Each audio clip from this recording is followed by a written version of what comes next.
Energy with four-time Stanley Cup champ Darren McCarty and the golden voice of Neal Ruhl. Live on the Woodward Sports Network, 99.1 and 93.5 The Roar, the Woodward Sports app, and anywhere you listen to podcasts. Let's talk some sports. It's Big D Energy.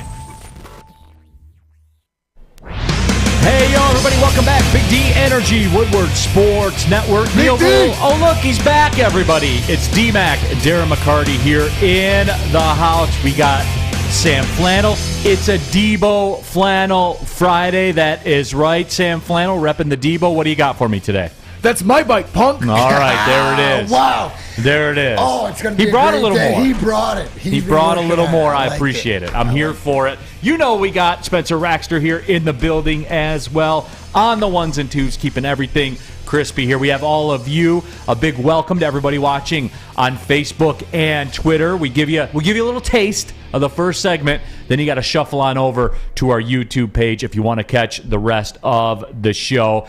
But once you do that, you can tap in on our YouTube chat thread. We have a live chat that's running the entire show. Sometimes, if I'm feeling lazy, I'll just let you guys program the show, and I'll talk about whatever you guys want. Because we all know you're lazy. I'm late, 100%. The hardest.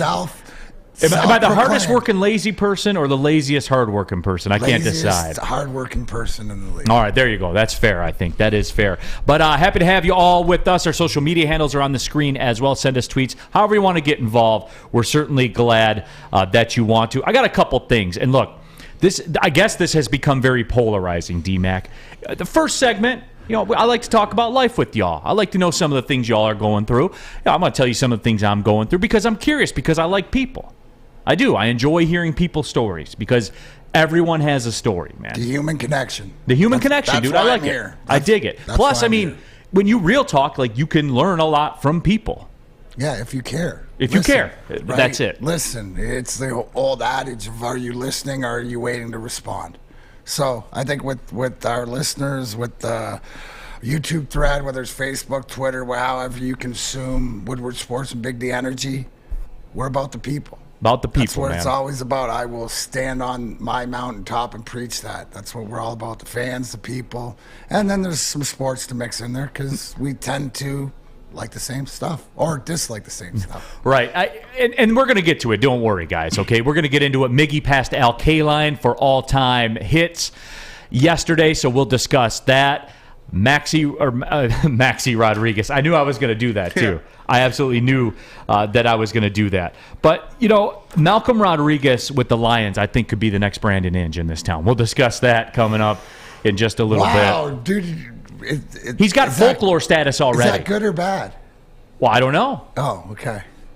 We'll discuss. Are you saying that the praise or the expectations being put on is he a late rounder? Yeah, like a six round pick. But that's a late rounder, right? 100%. Okay. Yeah, 100%. So we'll discuss that as well. Detroit Lions.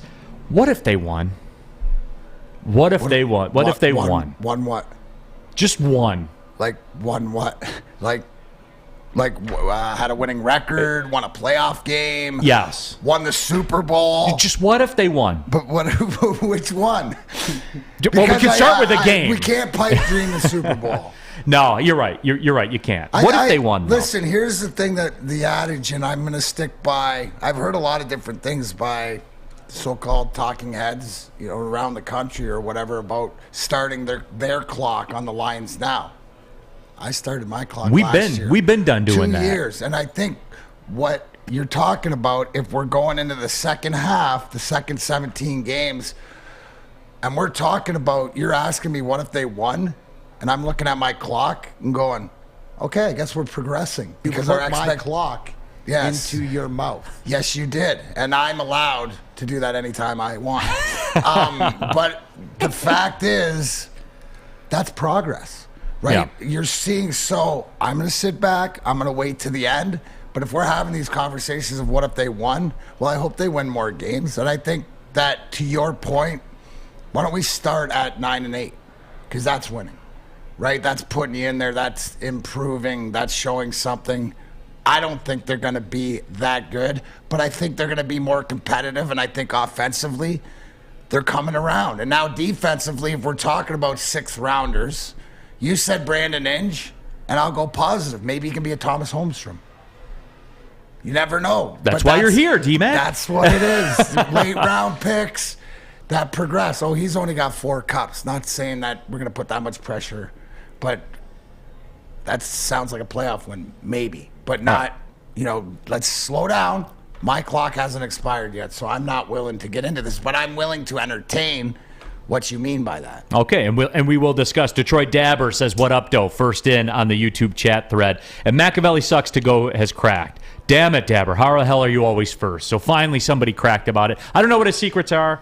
All I know is I appreciate it. What would you say? Early bird gets the worm? Oh, yeah. Early bird gets the worm. So, hey, Spencer and I see you, Dabs. We see you. We know because it's the effort. What do you put in to get out? I'm just going to say, Dabs putting the work in. Shout out to Dabs on this Friday. And you know how we know? The results. The results. That's it. The only results-laden show. The only thing that follows work is result. There you go. That is it. But you've been talking about the clock and the timing and everything like that. Yesterday, I got the list from the missus on the way home, so I slid through Meijer. And I want to know if this is better for you guys, okay? 24 items right there in the 20 limit you scan. Rebel. But it was aggressive.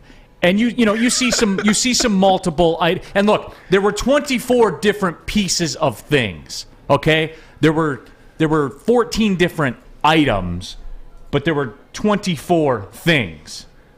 I had like 4 cans of olives. Is that one item? That's is that gross. 4? That's Who eats gross. that many olives? My daughter loves black olives. That? Loves black olives. It's the only thing I hate. Neal, first thing that when I saw this, I was like, okay, I'm impressed, but I'm going to need video. I'm going to need you on video. I need the clock. I need to see how efficient this really is. Like, I know by knowing you that it's just surgical. Like, it's precision, that you are the It's like you're there, dude. Tesla. You are the Tesla of electronic vehicles at that checkout line. I think that maybe you get it on video, and then we can put it out as a tutorial. I think that there's big future. Big future. I'd like to see you, and I don't know, people at home, would you like to see Neal to see how fast he can really get through, say 24 and a 20? I'll bring my son next time, and I'll have him work camera, and we'll get it out there. You could be goated to the sticks. Goated on the sticks, yeah, no goated doubt. on the we sticks, need a Kroger bro. combine of Neal's. That's it. 40 item time. I'm 20 just saying, item time. we could start a trend. Yeah. We should do it, yeah. I like it. We will do it. Supermarket, Guy Fieri's supermarket crash or race or Chuck whatever. Brewer, Neal, why do you slow yourself down to take a picture? Better Made TV, what's up from Florida? Machiavelli Sucks to Go. You're a rebel, Neal. Well, I was told that when I do 34 in the 20, it was too much. Wasn't that the consensus? Yes, that was the consensus. 34 is too much. What about 24? 24 is fine. That's 4 over. That's in the bucket. So what's You the brought up line? a great point, Neal, because it says items. So is items An individual can. Is that like 4 cans of olives equal 4? Is an item one? Is olives an item, and you could have 20 olives and only be counted as one? What are the rules? Does anybody know? Does anybody? I think it's like name, image, and likeness. That's how they're treating It's it. the Wild West. You do what That's you how they want. treat it. So maybe if you set the precedence and say this is the way it is, because I haven't heard anybody do that yet. Yeah. And all I know is I was cooking, okay? Let Neal cook. That's that was the prevalent term as far as the self-checkout lane goes. But, yeah, we are going to do that. Olive's getting a lot of hate, by the way, in the YouTube chat. Yes, as thread. they should. Really? Black olives? Yeah, worst I didn't ever. know it was such a visceral reaction to black olives in the streets. I like black olives on pizza, but I'm not going to See, that's what my daughter likes. That's Okay. all my daughter likes on pizza. That's fair. Is black olives. Black olives and cheese. Mushroom. I'm a mushroom guy on What's pizza. wrong? Yeah, mushrooms all day. Yeah. No, I am too. I mean, that's fine. It's what she likes. She's 7, so like there's like 2 things she eats, and that's it. And one of them's black olives. Yeah, one of them's black olives. So you know what? You just go get some black olives. Yeah, that's fair. Austin Harris says his girlfriend eats olives out of the can and makes him sick. I mean, I couldn't be in the same My daughter room. will do that from time to time. She will eat the olives out of a can. I used to eat mushrooms out of a can when I was younger. Dewan Now you Davis. eat them out of a bag. Hey-o. Dewan Davis, Neal in his hot takes again, LOL. Yeah, I mean, I guess. Dominic Marcino says, an item is a piece of a grocery. There are 5, but there is a 5-item grace period, LOL. She got a buffer zone. That's what I think, too. NFL Draft Junkie, 5 items is over the limit, just like the speed limit. I think that's a good comp. He's onto something right there. That's good. As long as you keep but it you're under not 5 pay over. attention to it regardless. You're going to walk in with your 30, 40, to 20 and just... You guys wait. And I am going to do that. eyeball everybody around you, eyeball it, because you're going to be quicker than the lady doing 12. And then you're just going to walk out of there. I can just see you. And you know what? I am. We're doing You that. need a hype song walking up to the self-checkout. Could you imagine? Whew, he's just getting his swerve on.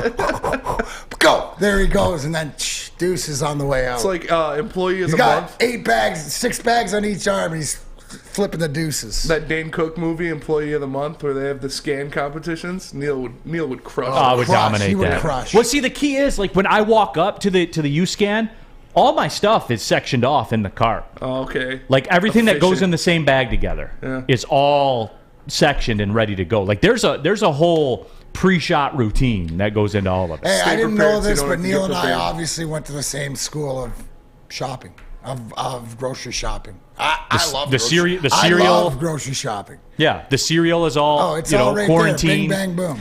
Then the milk and the coffee cream is quarantined with the cheese and the cream cheese. And then you're the breads. never, Then the you're produce. never not gonna grab the item that doesn't have the tag that's gonna slow you down. Never not.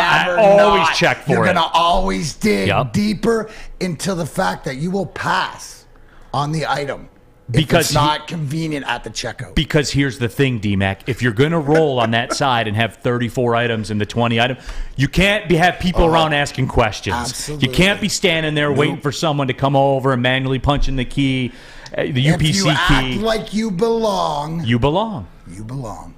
Bingo. That is it right there. Olives And still you got to do it. We will get footage. I'm surprised how polarizing olives are right there.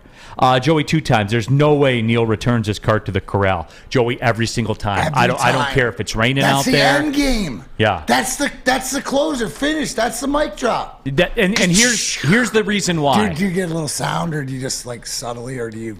I try to do it like a putt, like have it die. I have it try to Bubba die. Watson putt, front end roll again. Yeah, That's just gets over the line and dies in. Not a But here's the Tiger deal, back. Joey, and this is important. The cart thing back to the corral is big to me, and this is the reason why. It's the ultimate thing in life that's a true determination of your character and who you are as a person. And this is why. It's true. Because there's no reward for doing it, and bigger than that, there's no penalty for not doing it, other than the fact that you know that you didn't do it.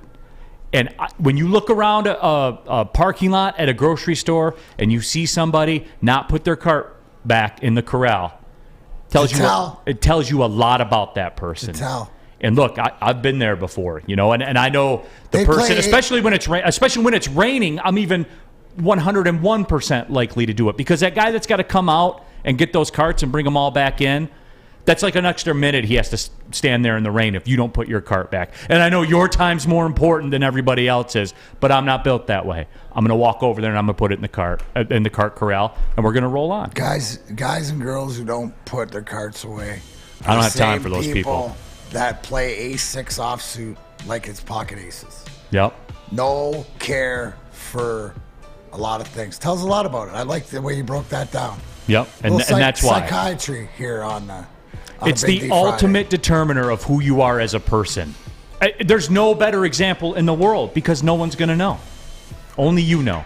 And if you're comfortable with that, when you lay your head down on the pillow, you got to say, and I'm really cool with the fact I left that cart sitting there like that. That tells me you think that you're more important than everybody else, which quite simply is not true. Not true. Not true, my friend. I'll tell you what is important, though. Cintron is important. That's right, because it's the energy drink for the active lifestyle. The summer of Cintron is here. Proud partners with the Detroit Pistons, the Detroit Red Wings, Detroit City FC, etc., etc., etc. Right now, speaking of grocery shopping, when you go to Kroger, you can pick some up there. Cintron sold at your local Kroger stores. I got a special going right now. Get 2 cans of Cintron for just $4. Give it a spin, everybody. Give it a try. You'll come back and you'll load up. You'll have 25 cases of Cintron in your cart the next time. And guess what? You have my permission to go through the 20-item express line if you're serious about it with your Cintron. That is right. Cintron, as we said, the new energy drink for the active lifestyle. Drink it. Live it with Cintron. Putting on a show here, and that's how you answer. We love our sports. We just wish they'd love us back. Detroit sports for Detroit sports fans. Woodward Sports. I'm Cade Cunningham. Working with Hall Financial to purchase my first home was easier than I could have ever imagined. They treated me like family from start to finish. Find out for yourself at callhallfirst.com.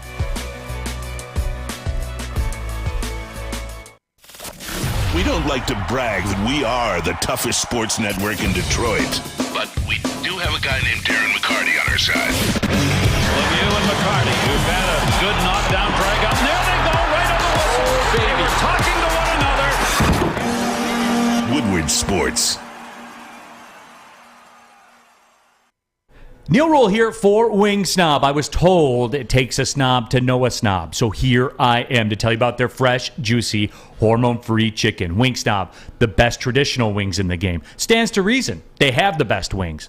So, yes, their traditional wings will be the best. Signature sauces like the Jamaican jerk, the lemon pepper. Oh, yeah, that's also the best sauces in the game. Wings are tossed to perfection because they're the best wings in any sauce that you choose. When the wings are this good, you are allowed to be a snob. Order online right now. Beat that lunch rush. Go to wingsnob.com. Order up those wings for the entire office, and then everybody will know that they just had the best wings in the game. Wing Snob. They just have better wings. Oh, the delay. That was like almost a Family Guy delay. You went hard today. You went hard. That was good. That was aggressive. I held out, too. Yeah. I held out. I give it to you. That was aggressive for the first commercial read. That was. That's like running the half marathon and sprinting out to the front. That was aggressive. That's what I'm going to say. Real quickly, and we are going to get into the Tigers, not necessarily the Tigers per se, because, oh, by the way, they lost again. I do want to get into Miguel Cabrera one more time. But Detroit Dabber 313, not only is he first in the chat thread every morning, he brought up a very, very good point, and I can't agree more. People who pop the front wheels of the cart on the curb at the parking spot are the worst. They are the effing worst people in the world. You think about the effort it takes to pop up the wheels, the front wheels on the cart and put them over the curb. You could have just walked the thing 3 parking spots down and put it in the cart corral and been done. Are you happy with yourself? The worst, Dab. You're right. They're the absolute worst people going. All right. Let's get into sports, shall we? We don't need to. Yeah, I'm having more fun. Man, that worked me. Like that, Dabber, that one hit my soul. Yeah. I hate those people. You were worked up. My heart is beating a lot right now. Right? I think Jack brings it up. Be kind. People always goes a long way in life. And it's always this thing. It's when you do the things for yourself or not because you need accolades or anything like that, because it's a good thing to do. It makes me feel better when I, do things like that. So, I mean, who knows? Yeah, no, absolutely. Tigers lost yesterday to the Houston Astros, and that's quickly not becoming news. And it's rough because, man, poor Tarek Skubal. Another 9 strikeouts. He pitched his ass off yesterday. Is he not as okay? I know that the rest of the guys are struggling, and Mize is on the the DL and stuff like this, but I mean, slowly but surely, outing after outing, establishing himself as your number 1 guy without question, and being a lefty, and just like every time he steps out there, not only do I see more confidence, but I love the way he attacks hitters. He just goes, he's a here I am, here it is, and I think last year, giving up the most home runs in the league has taught him a little bit better. I think also, too, is you put Barnhart behind the plate, and he's calling a different game, right? He's calling to his strength. You see that slider up in the zone. You always used to see it down where everybody expects it. Now it's more at eye level, and he's throwing at such high velocity. He's getting swings and misses, right? It's not the guys that are picking the edges and, the old term, the Maddox guys, or even like Kershaw, how, he bends it in there and works the strike zone. This is more of a guy standing back and challenging you every time he steps in the plate. And the strikeouts, that's the gauge to pitchers nowadays. That guys can't put the bat on the ball. So, I mean, that out of anything else, is he the number one bright spot on this Tigers team this early in the season? I would have to say yes. I mean, what else are you going to say? Him and the arms in the bullpen. I know, and damn it, D-Mac, and what happened last night? Yeah. They got a gift, and then the bullpen just gave it away. And look, you can't. It's 162 games, man. Everything is going to happen during the course of 162 games. It's grim because, oh, by the way, the Tigers have the worst record in the American League right now. They do. I know. And look, I know it's 24 games in, but then I said it at 16. Now I said it at 24. Like, come on, man. Come on. And I had some people when we discussed it, and I don't want to turn it into this because I want it to be a Miggy thing. But at what point? Again, I'll keep asking the question. At what point, guys? At what point?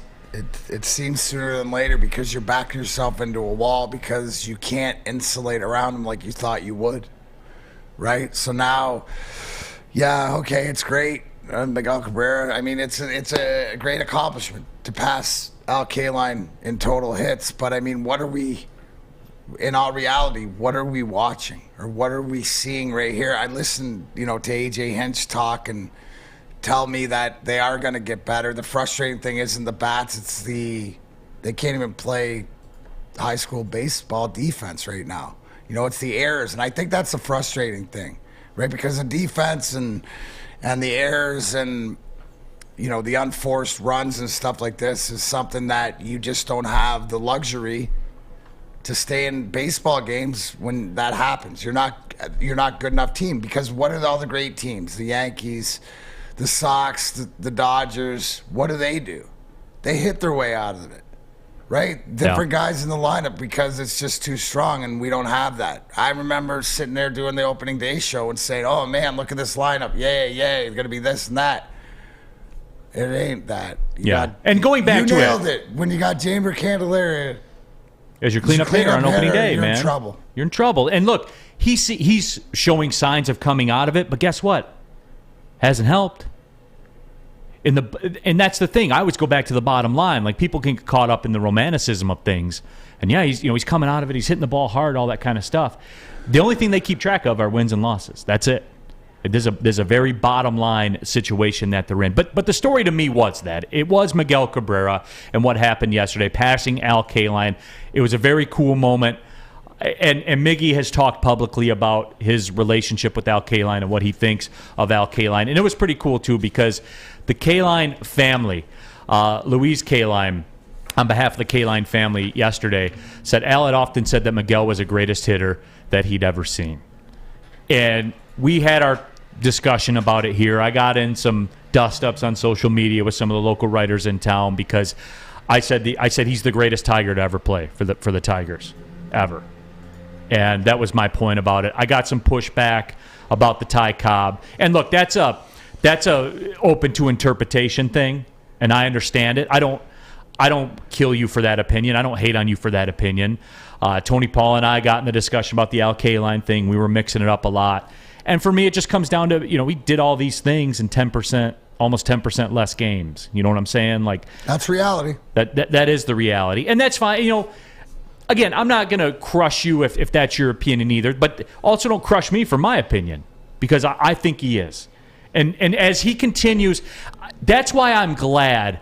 Like, the people that were like, well, get him his milestones and then cut him and get him out of here and stuff like that. He's the only dude capable of getting 3 hits in a game right now. I know they're all singles and everything like that, but damn it, beggars can't be choosers if you're a Tigers fan.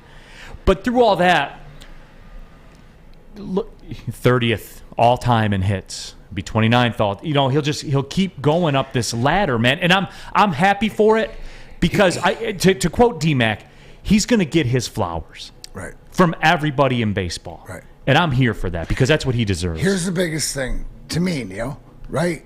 Is you look at what Miguel Cabrera is doing, and usually, and if we go back in history to, let's say, Kaline's time or whatever, guys that are reaching milestones, there's usually 3 or 4 guys that are near the same milestone or coming up on it. Miguel Cabrera is head and shoulders above the next hit leader or guy in total hits, right? Which means that he separated himself during a decade of baseball or during his tenure throughout other guys that have played as long. To me, that says something. To me, that you're cracking it, right? He's cracking into 30 and 29. What's the next active guy doing? Right? Where is he at? He's not even close. Usually if somebody's cracking 30, there's somebody that's high 30s, maybe cracking 40. Okay, he's the next guy.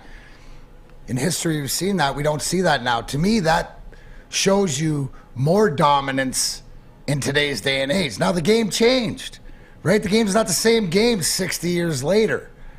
But I use that as sort of a template to say, okay, well, he's continued to do this, and everybody else is back here. So it doesn't, at the end of the day, it doesn't help you winning and losing in 2022. Right. And that is true. But maybe it's a silver lining to some people. I mean, you watch the highlights of Miggy getting 3,000 hits, you see all the people hugging in the stands because they had that investment.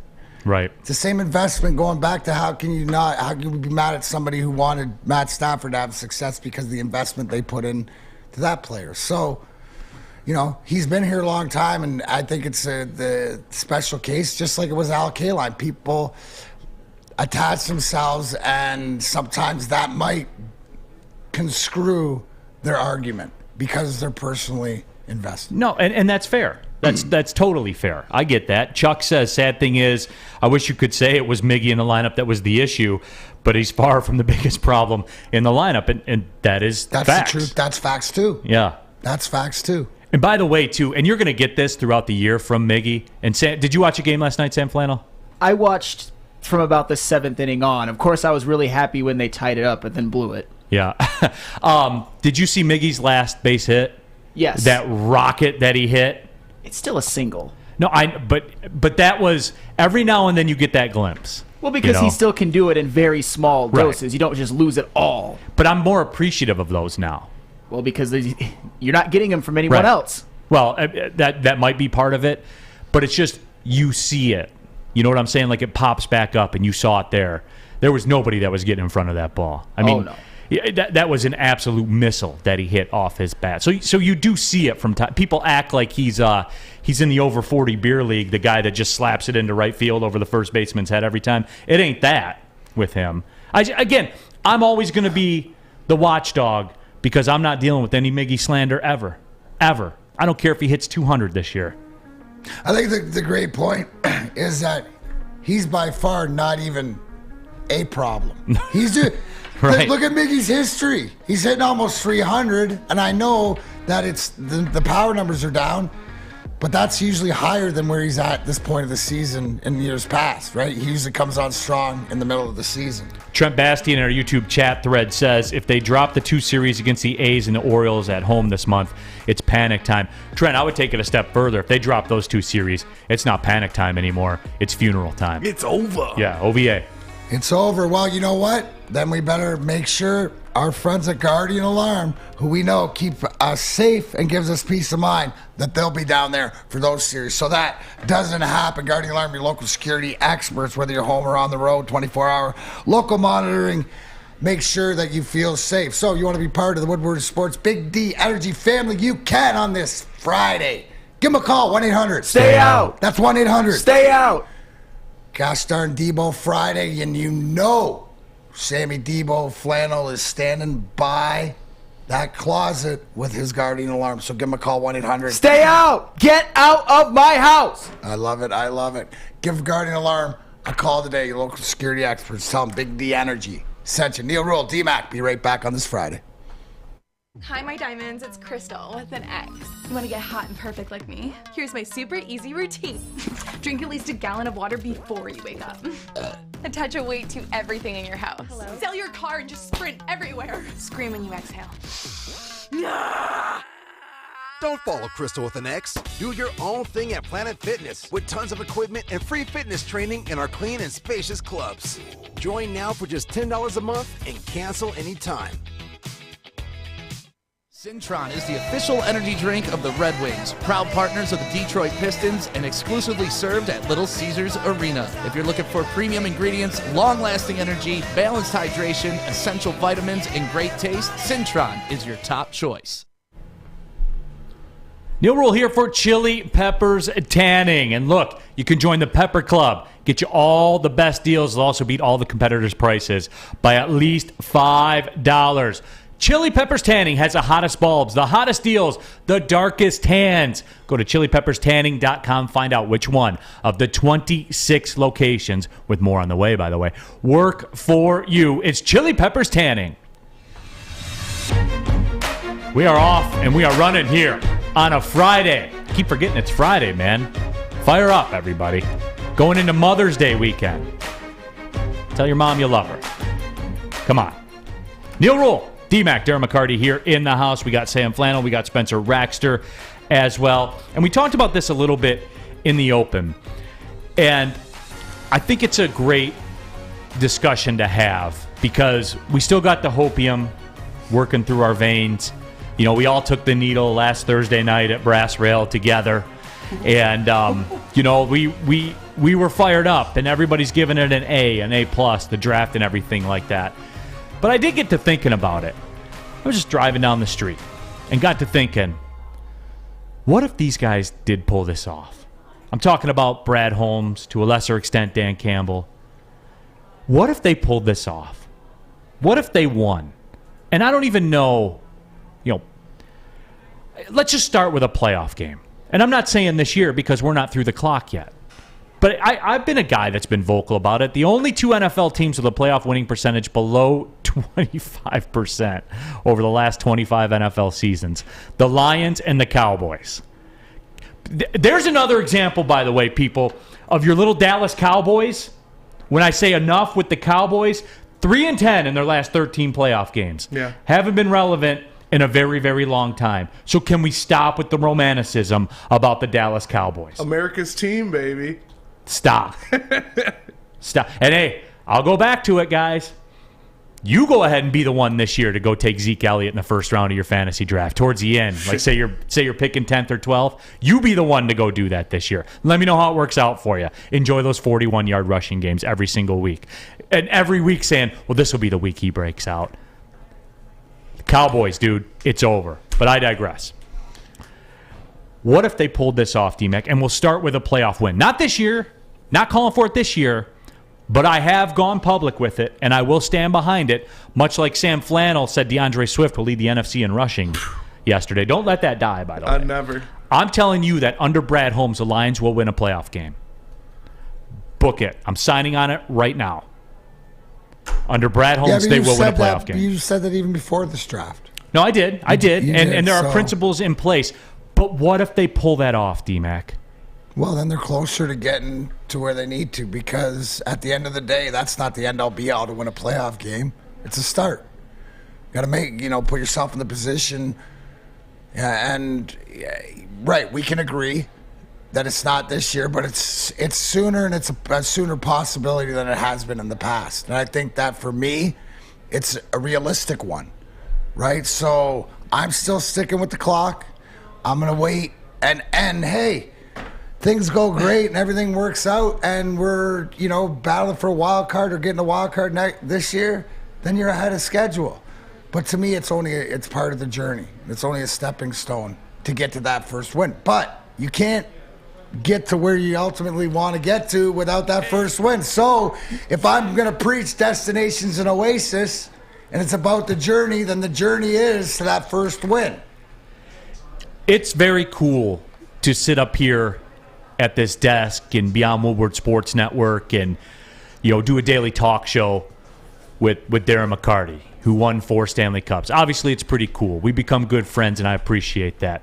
But sometimes it sucks. And here's an example of when it sucks. Because damn you and your 4 Stanley Cups and your perspective about the process of winning and playing on a dynasty. Can you give us one, D-Mac? Can you give us one here? Get romantic about it. What if they won a playoff game? Listen, if they won a playoff game, then we know, then you're right, as far as Brad Holmes winning a playoff game. But that's exactly so for 30. I didn't think it'd take 30 years. That's not winning, Joy.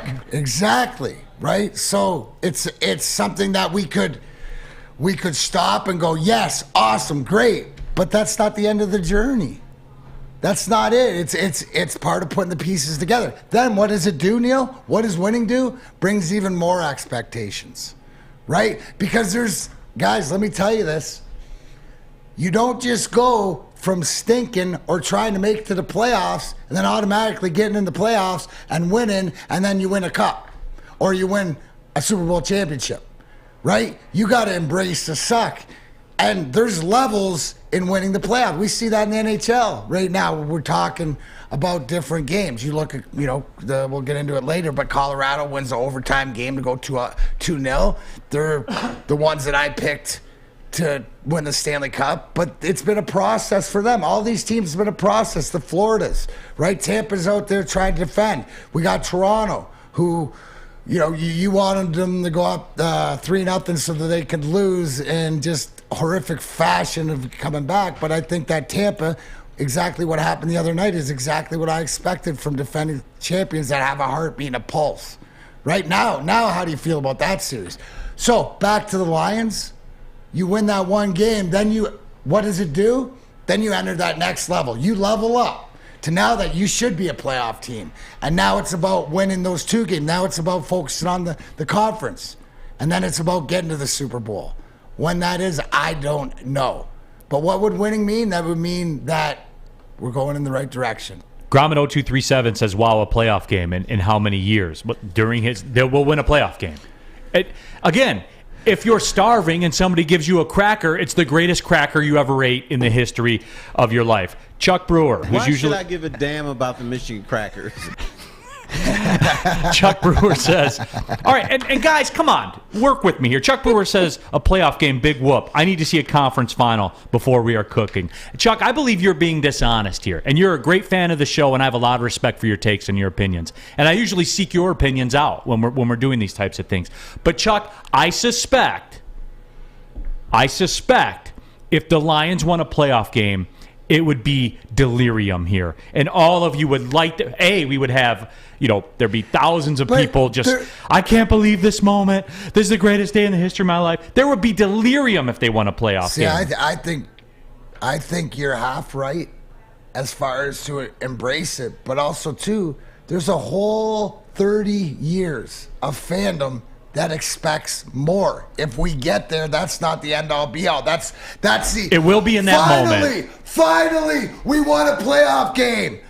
But then we're going to come back to reality and go, okay, now we've been waiting so long to get here. At least finally we made it to this next level. Now let's not stop. It's the expectations will get more and more, just like it did with the hockey team, just like it did with the basketball team, and just like it did with the baseball team. Because that's what we do as Detroit sports fans when they start to give us something, or there's something there that we know can compete. So yeah, you're right for that. Yeah, it's going to be crazy, but I think that the reality check and there's more that people come back to reality sooner than you think. That's all it is. What do you got, Sam Flannel?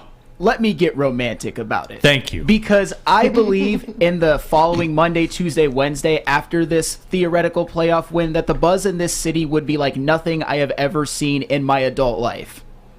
I agree. I think, and obviously we want Super Bowls. That's what the ultimate goal is. But you got to start somewhere. And it starts with a playoff. You win the game, right? Yeah. You're Monday, Tuesday, Wednesday. It's great. You're going in the next week.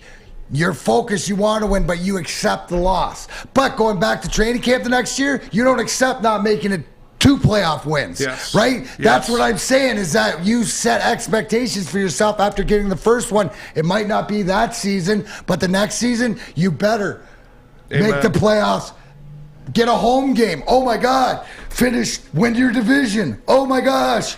Imagine those things. So what I'm saying is that it only cracks the whip. And I think that will be realistic to the outcomes, but it doesn't change coming into training camp, coming to whatever else. Why we lost. You're going to be ragging on the quarterback. No matter who the quarterback is, we need a new quarterback. The same thing's going to go on, but we're going to be leveled up. We're not going to be in the basement. We're going to actually have some helium in the balloon. Damn you and your 4 Stanley Cups. Why can't I do a show with Adam Oates instead? Get Adam Oates out here. I bet Adam Oates would be excited for a Lions playoff win. You could ask him what it was like to lose to us in 98 in Washington. That's what I'm saying. Yeah. Like, you know. I'm just... Maybe we'll get Adam Oates to fill in for you or something. You know what? What I love is that because you know in the big scheme of things. But it would be a big thing, but I would enjoy it and have people embrace it.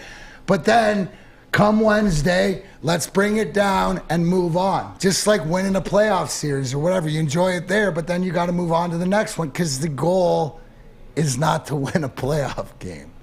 I mean, around here, do you think that's a stepping stone that we have to get to that we can't get to in 30? Gosh, I was like 19. When was it? Was our last playoff win 91? Yep. I was 19 years old. Well, it was technically 92 because it was in January. Okay, so I was still 19. I'm just trying to be like everybody on here that like gets all technical about everything. Well, it was technically 1992 because they played January. I had my first beer. I legally had a legal beer in Canada when the Lions won their last playoff game. My older sister wasn't even born yet. No, I mean, I know. It was her birthday yesterday. But that's my point about it. Like, it's so disconnected. And it's funny for me to say that as somebody that's my problem with the Justin Verlander era, was that they never cashed one in. Like everybody talks about being one of the greatest pitchers of all time and stuff like that. Like they never cashed one in. It's for me, and I know stop about the Miggy stuff. Miggy was on that team too. I understand that, but he was so next level. But whatever, that's a different discussion for a different day. The thing with me is, it's been so long, man. It's been so long. That I would, and yes, I would get to the point, and Chuck says, yes, the fans would be, Neal, but I would not be. And there would be a time, like, if they win a playoff game, then lose 3 again, then I would be with you on that. Like, as the information changes, I reserve the right to change my opinion on it. You can't say that. The minute they win a playoff game, that's when the expectations, not to that but that season, night, do you think people would assemble the next in the year's streets? Expectations? It's like, oh my gosh, we got to do. What are we going to do to get to the end? Because we've gotten behind the wall, right? We Trojan horse the NFL, and we finally got in, right? It's. I just think that's when the expectations, not to once they first win it, because then we'll be like, okay, it's going into the next season. Right, that's where, and then they lose in a playoff game the next season. Oh my gosh, end of the world. I think it would be like a Timberwolves situation, like how we saw the Timberwolves celebrating winning a play-in game to the like it was the championship. But they never had it before. Yeah, exactly. So I don't have a big, I get that in that moment. Now the next time you go there and do it, can't do that. Like Smokey says, that's different. Yeah. It is, but you get that euphoria the first time, and it's been so long. And a lot of people watching and listening to this show, some of them weren't alive. Right, so we're going to have that euphoria, and we're going to enjoy that, and then we're going to let it go. Because it's been so long, so it's not. Let it go. Well, speaking of that, here's something you can be euphoric about. Strawberry Fest is back at Big Boy. They brought back the classic breakfast items. The strawberry French toast. D-Mac smashes on that. Smash that. The strawberry hotcakes and the strawberry waffle. Breakfast not your thing? Say you're like, Spencer, and you roll in at like 1 o'clock because you just got up because you had a heavy night. That's cool. Try the new strawberry bacon chicken wrap, crispy chicken wrap, nacho wrap, or strawberry salad, the perfect recipe for springtime. And you can't have the Strawberry Fest without the strawberry pie, everybody. That's right. For $1.99 with a purchase of $7.99 or more at your participating Big Boy location. Strawberry Fest, get in, people. At Wing Snob, staying humble's not our forte. We just have better wings. We're back at it again with our crispy golden brown fries and our famous boneless wings. Juicy, tender, hormone-free chicken. Your favorite signature sauces with no bone. Just when you thought Wing Snob couldn't get any better. Order online at wingsnob.com today. Wing Snob. We just have better wings.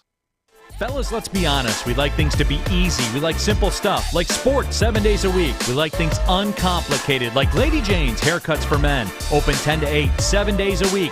Walk in anytime. Sign in, sit down, watch your favorite team play. And before you know it, your hair will be game ready. Open 10 to 8, 7 days a week. Walk in anytime. Lady Jane's Haircuts for Men. It's wicked awesome.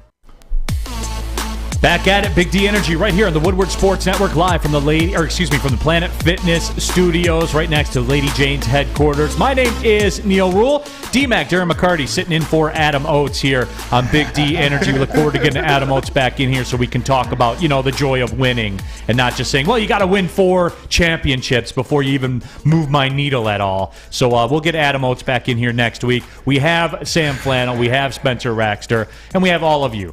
And we certainly do appreciate that. And our YouTube chat thread, Jack Harrington, I wasn't born the last time the Lions won a playoff game. My guy, Joseph Austin, technically 24 is more than 20. Yeah, that is technically correct.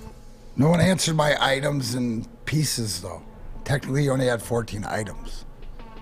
Somebody did say it, and I forgot to bring it up, so my apologies for not crediting the source on this one. They said, look at your receipt. Every time something appears on your receipt, it counts as an item. And that, you know what? I don't hate the player. I don't hate the player. Just tell me the rules for playing to the game. Yeah. So, and that's I will fair. Play it better. Yeah, that's fair. But you know what? As long as I'm still getting through quicker than everybody else, it's a results-orientated business. That's the point of it. And we will. We'll get video footage of it the next time I roll through there. Here's something, and this is a great segue. And like I say, you guys do a great job of programming the show just as much as any of us do. And Ken Button says, if Brad Holmes just drafted 2 future NFL linebackers in the 6th round, and one of them does as well as Thibodeau, that's a great segue, Ken. Thank you for bringing that up. This Malcom Rodriguez hype train has left the station. I'm on the hype train. There's no more tickets. Ready to destroy. Even the bar cart is full. Train. Malcom Rodriguez only allowed 4.9 yards per reception in coverage for the regular 2021 season. Second best for the linebackers drafted this year behind Nakobe Dean. His run stop percentage of just under 14 was also the second highest behind Chanel. And, you look at it, and I know he's smaller. That's why he was there in the 6th round. I get that. And we talk about short arms. He has very short arms. I mean, that's just the nature of the beast. Yeah, didn't we learn that from our boy Scott Bischoff, our NFL insider, that sometimes the short arms is actually a benefit inside, so the guys can't get a hold on a of pass rush. Yeah, I mean, he broke it down, and he, it's not a huge deal. I'm saying though, these are the factors of why he was there in the 6th round. Right. So. But at the end of the day, he's a player, man. He's a ball player. He's a baller. I mean, the one thing, do you remember me sitting here and asking Scott, what about linebacker speed? Or what about linebackers that can cover? Or linebackers that can get to the outside to take on an Aaron Jones from Green Bay that gouges us with wide rights and wide lefts? What about a guy that can cover? This on tape with everything playing in is that could be, I don't care when you hit in any draft on your 5th or 6th rounders, if you hit with them and they are legit players, you're going to be good. You're going to be really good. So, I mean, again, you don't like to see too much hype being put on the kid for the pressure, but to me it seems like it doesn't bother him. You know what I'm saying? He's going to pretty much go out and do the same things that he's going to do. I like the comparison to Nakobe Dean as far as the smaller but has the motor, right? This is a motor guy and a guy that can, as the stats tell us, did a heck of a job covering. Is it getting out of control though? Like the hype, and you always guys, is the gonna Woodward get out of heavyweights, you guys did a podcast on this topic alone. Yeah. Which I haven't had a chance to listen to it yet, but I will. Yeah. And just give me some flavor on it. We pumped out a clip. It's Easy super high on him. Easy loves this guy, and we had Scott on, and so we were breaking down. Right, but hold Scott. on though. Give me the temperature of Easy on this. Like, obviously Easy was first to the source on Edmondson for the Red Wings. Yeah. And, he spends a lot of time scouting the Swede. Why are you guys laughing?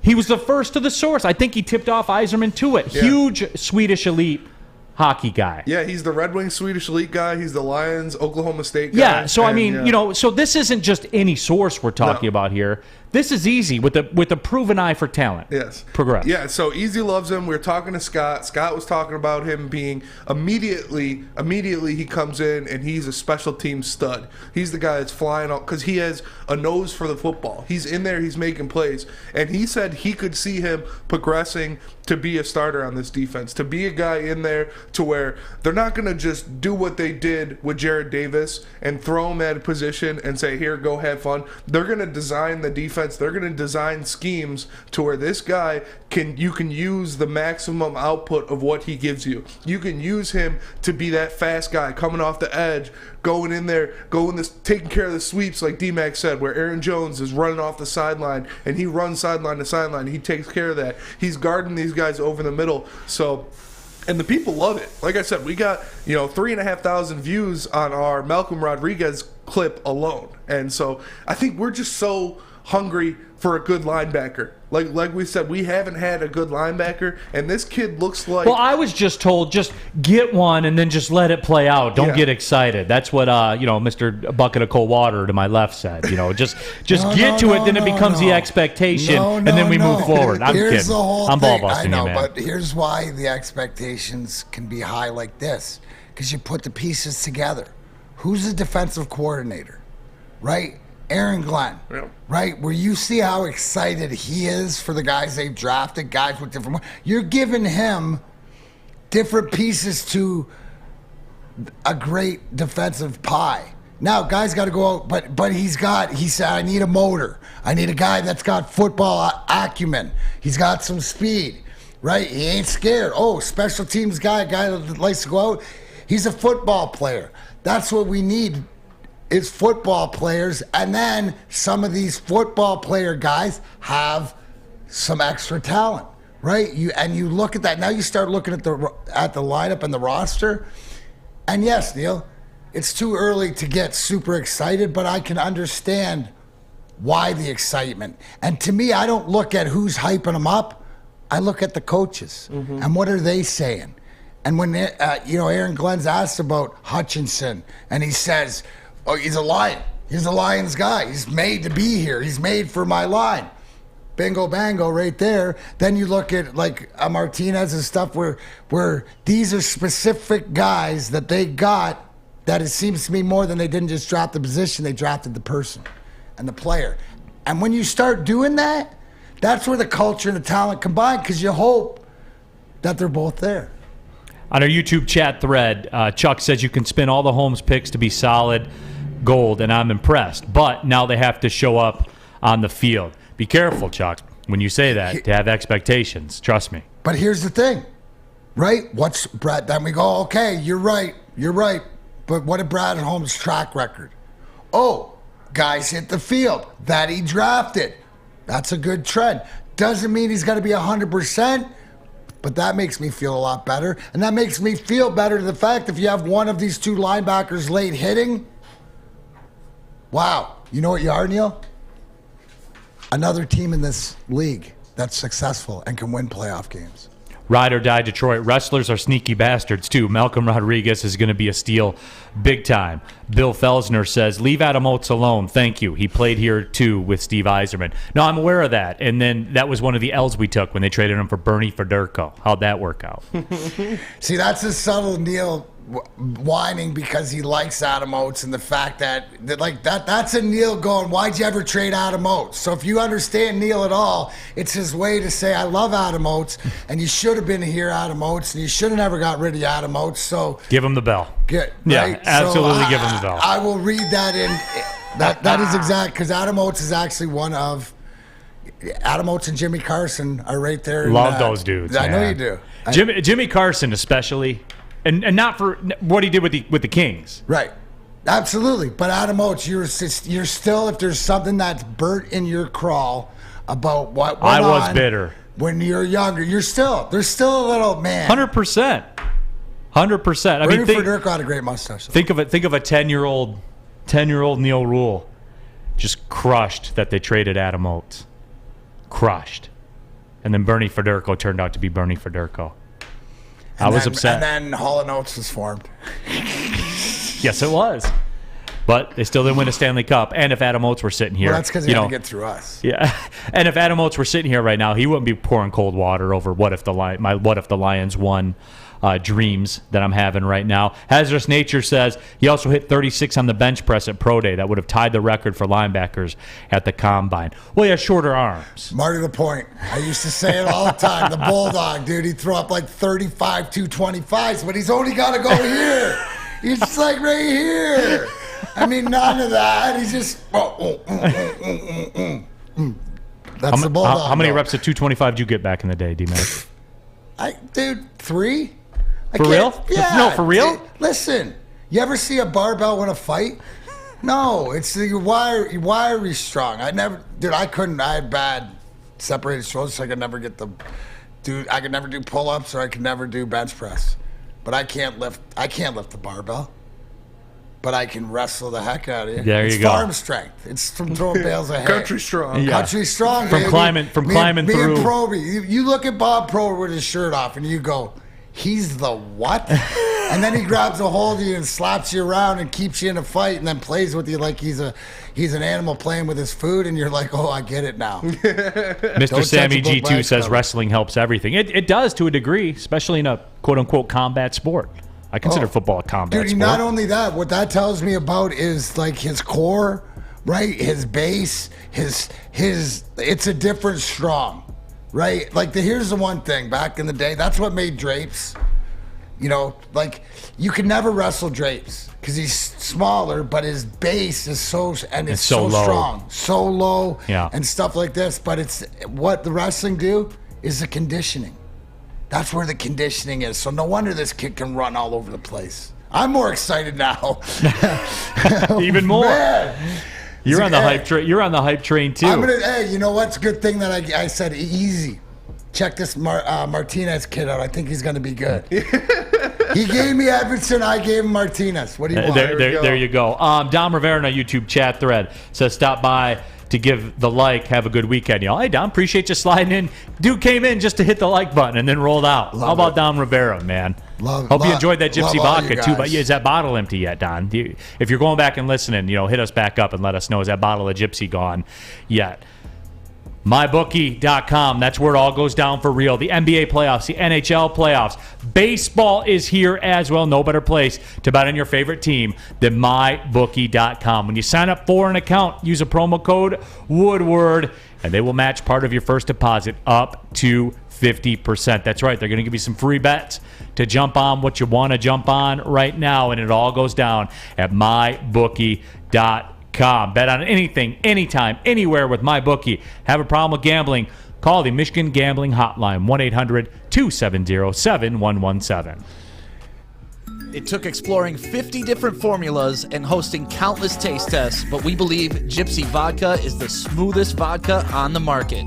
Don't believe us? Ask the owners. We're Mike and Adam Kazanowski with High Five Spirits Distillery. We're in close to about 1,200 locations throughout Michigan.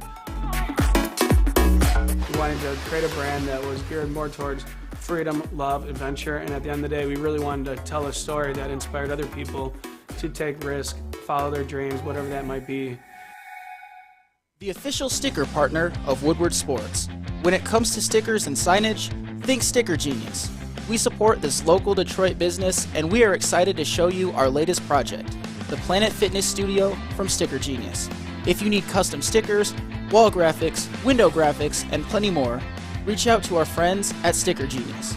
We at Woodward Sports couldn't be any happier with the service they provided us. They were quick, easy to deal with, and super professional. Head to stickergenius.com today. Pulling up on the second hour of the show, Big D Energy on a Friday. That's right, everybody. Get it in. Get locked. Get loaded. Mother Days weekend is here. That's right. Kentucky Derby going down on Saturday as well. Some boxing on Saturday night. Rolling off into Mother's Day. Maybe the Tigers will get one of those games in Houston. We will see.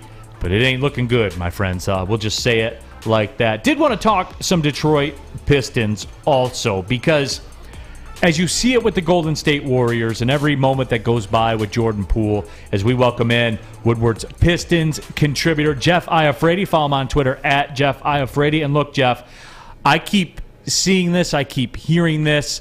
So far in the Western Conference semifinals, Jordan Poole, 36 shots and 51 points, and people are saying Clay's got to understand he's not the second option anymore. I think that's a little aggressive. It's a little aggressive to say, but the Pistons angle to this, because I'm getting the questions and I'm getting the texts from people, as I'm sure you are as well. The Pistons throwing the bag, and look, we won't even. That's not what we do. We don't even let Golden State finish their season. How can the Pistons throw the bag at Jordan Poole? And look, I'm of the opinion, Jeff, that they already have Jordan Poole, a very much more affordable option of Jordan Poole in Saddiq Bey. Their games are a little bit different, but as far as the roles would be on this team, don't they already have Jordan Poole? Yes, they do. All right, thanks for stopping by, everybody. Jeff Iafrate. I think another thing people have to understand, too, is Jordan Poole is a restricted free agent next season. He's not even available this offseason, and we're all expecting the Warriors to at least throw the bag at Jordan Poole. But here's the question I have to ask the Warriors.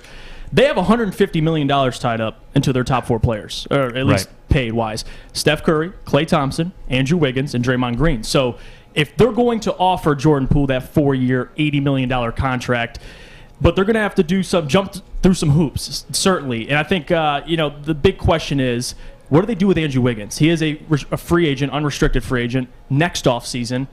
I know what they're going to do. Coincidentally, the same offseason as Jordan Poole. Right. And listen, Andrew Wiggins, as much flack as he's gotten in Minnesota now with the Golden State Warriors, they love him there. I mean, he's a two-way wing. He gives them the same at least 18 points per game, does his job. So I'm assuming they're going to want to keep Andrew Wiggins unless they see Kuminga making that next jump. But Jordan Poole, I don't think is a realistic option. He's a restricted free agent.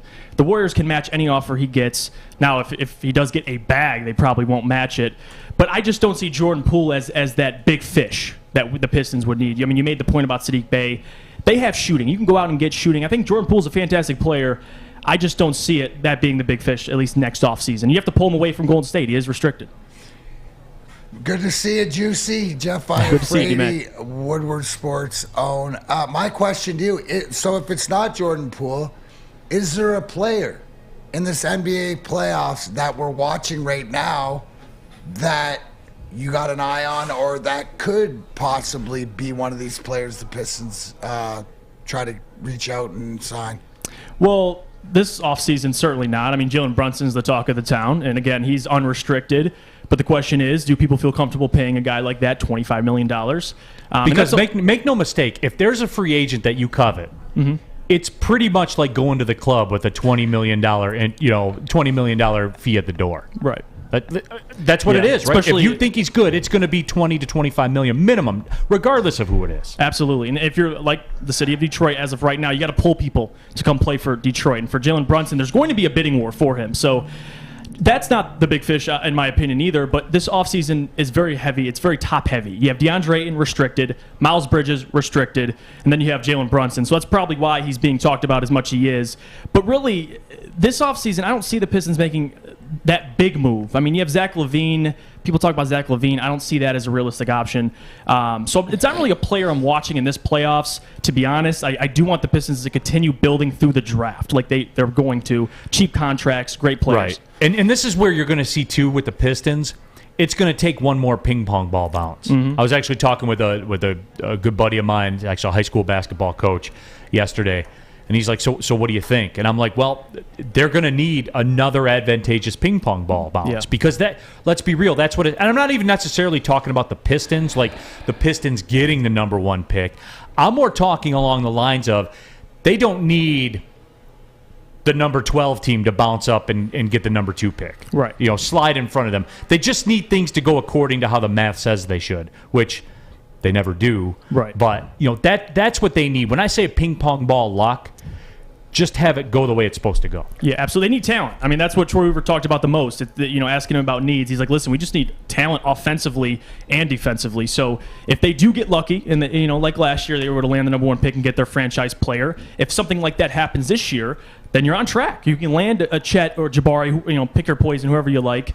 But that's the way I see them going. You could fill holes on this team, certainly, but I don't see them going out and throwing money at anybody. Troy Weaver spent this whole time clearing cap space and getting the books right. I don't see him going in reverse, certainly anytime soon. What do you make of the NBA playoffs so far? Is it something that, like, with what we're seeing, it seems to me like the band's back together in Golden State. Yep. What do you make of the Heat series? I know that Embiid's off of concussion protocol, going to play tonight. Is it playing out, the playoffs playing out the way that you thought it would be, or is there somebody in there that we should keep an eye on? I would say it's playing out how I expected it to be, but another thing I got to add too is what I love about this playoffs and last year's playoffs. There's really not a legitimate favorite coming out. I mean, you have the Milwaukee Bucks and the Phoenix Suns, but certainly you have your Golden State Warrior fans that are talking about Golden State, which certainly they need to be talked about. And then you even have in the East, I think you have multiple. Boston is another team. You have Miami, another sleeper that honestly people don't talk about enough, in my opinion. They have a complete team, one of the best coaches in the NBA. So I think that's what makes this playoff so special, is the amount of contenders you have. Now, in my opinion, I see a rematch coming from last playoffs. I see the Milwaukee Bucks facing the Phoenix Suns. In my opinion, those are the 2 best teams. I understand they're missing Chris Middleton, and I think whoever wins that series between Milwaukee and Boston is making the finals. But what I love about the playoffs is just how many contenders you have. I think that's what makes it so great. Like, you have Memphis coming up. You have now Boston with Ime Udoka making noise. So that's what has really been the best, is the amount of teams you can say, I could see them making the finals. Do people have a hard time, because I think they do, accepting the fact that the Miami Heat are the 1 seed?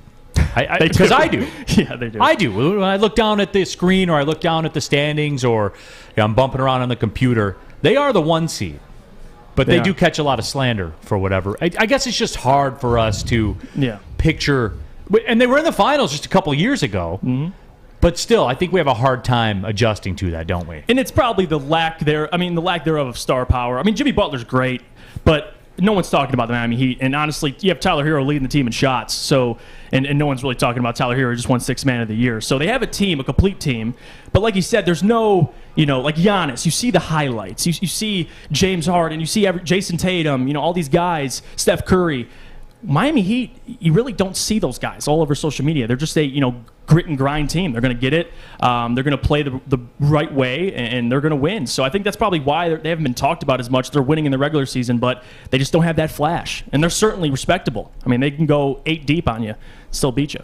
What about, what I've noticed, and obviously I like, guys that I've followed throughout my career, and what Chris Paul's done so far in this Phoenix Suns team. Is this the year? It better be. Is this? Yeah, for his like, legacy. I'm asking, no, right. Well, I know it better be, right? But because I'm sensing something different. Is this sort of like the year with them? Because I've seen them face some adversity, but I've also seen Chris Paul numerous times in the fourth, when it's needed, just go, my game, and game over. I mean, holy discount double check. I mean, like, you stay farming unsure. No, I mean, serious. Am I out to lunch on this, or is this like Chris Paul is a man on a mission? He is. I mean, last year the Phoenix Suns, people seem to forget they were up 2-1 on the Bucks. I mean, they were certainly in a position to win. It didn't obviously go their way, but they have everything you need. Multiple guys who can switch positions. They have Chris Paul, like you said, in the fourth quarter that can take over games. They have Devin Booker there to get 30 points. They have the size down low. They check and then they have Monty Williams, arguably one of my favorite coaches in the NBA, one of the best. So they check all the boxes there. And I think they need to get to the finals number 1 because of what happened last year. But I think this is the year to win it. I mean, if not this year, then when? You know what I see? And this is me being the minimal basketball fan, but, obviously Devin Booker, what a talent and a different. But you know what? Chris Paul has his ear. Mm-hmm. You know what I mean? There's not that dissension we've seen throughout where, Chris Paul's the one that's going to get on you and be whatever, but Devin Booker seems to have the demeanor to handle that. And you see that even with DeAndre Ayton, who has,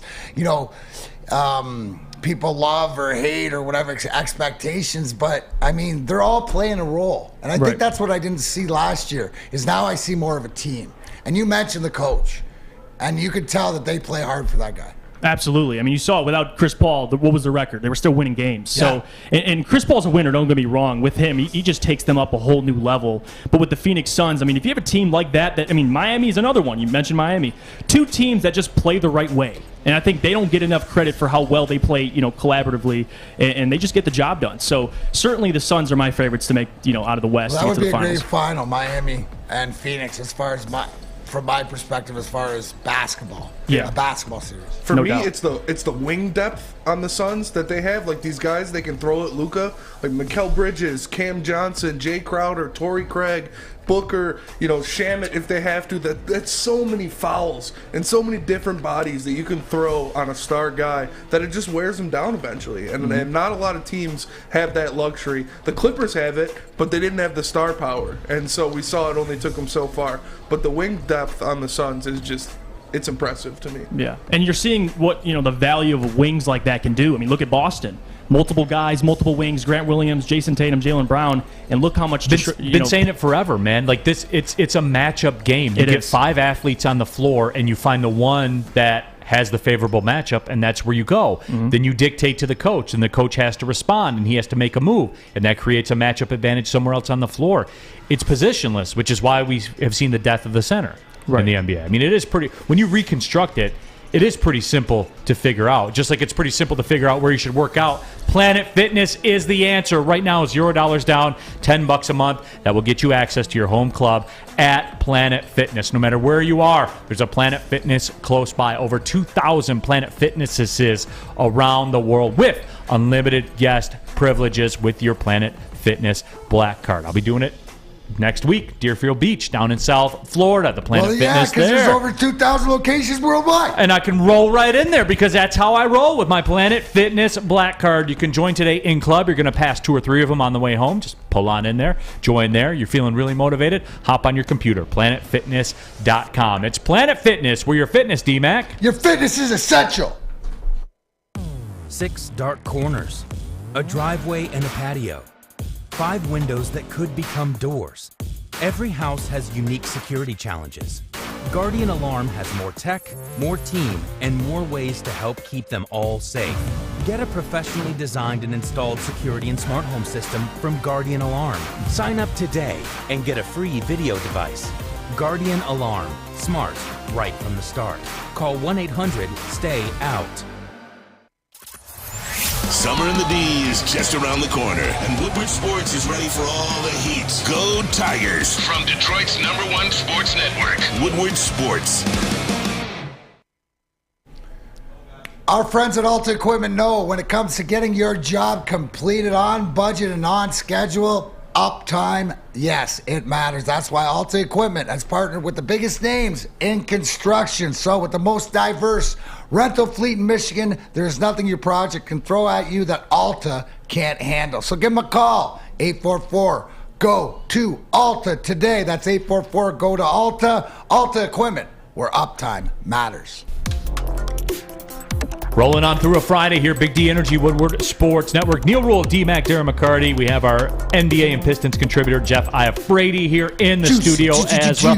Juicy Jeff, as he's known in the streets. Can I give him a little lesson, like a little veteran advice? Sure. I mean, I appreciate him coming in, but you might want to lock up all your servers because it seems like the kids in the back are having fun with your... on the YouTube chat thread, Jeff Iafrate, Neal is hot, which, that... Sure, okay. Jeff Iafrate, I like fish.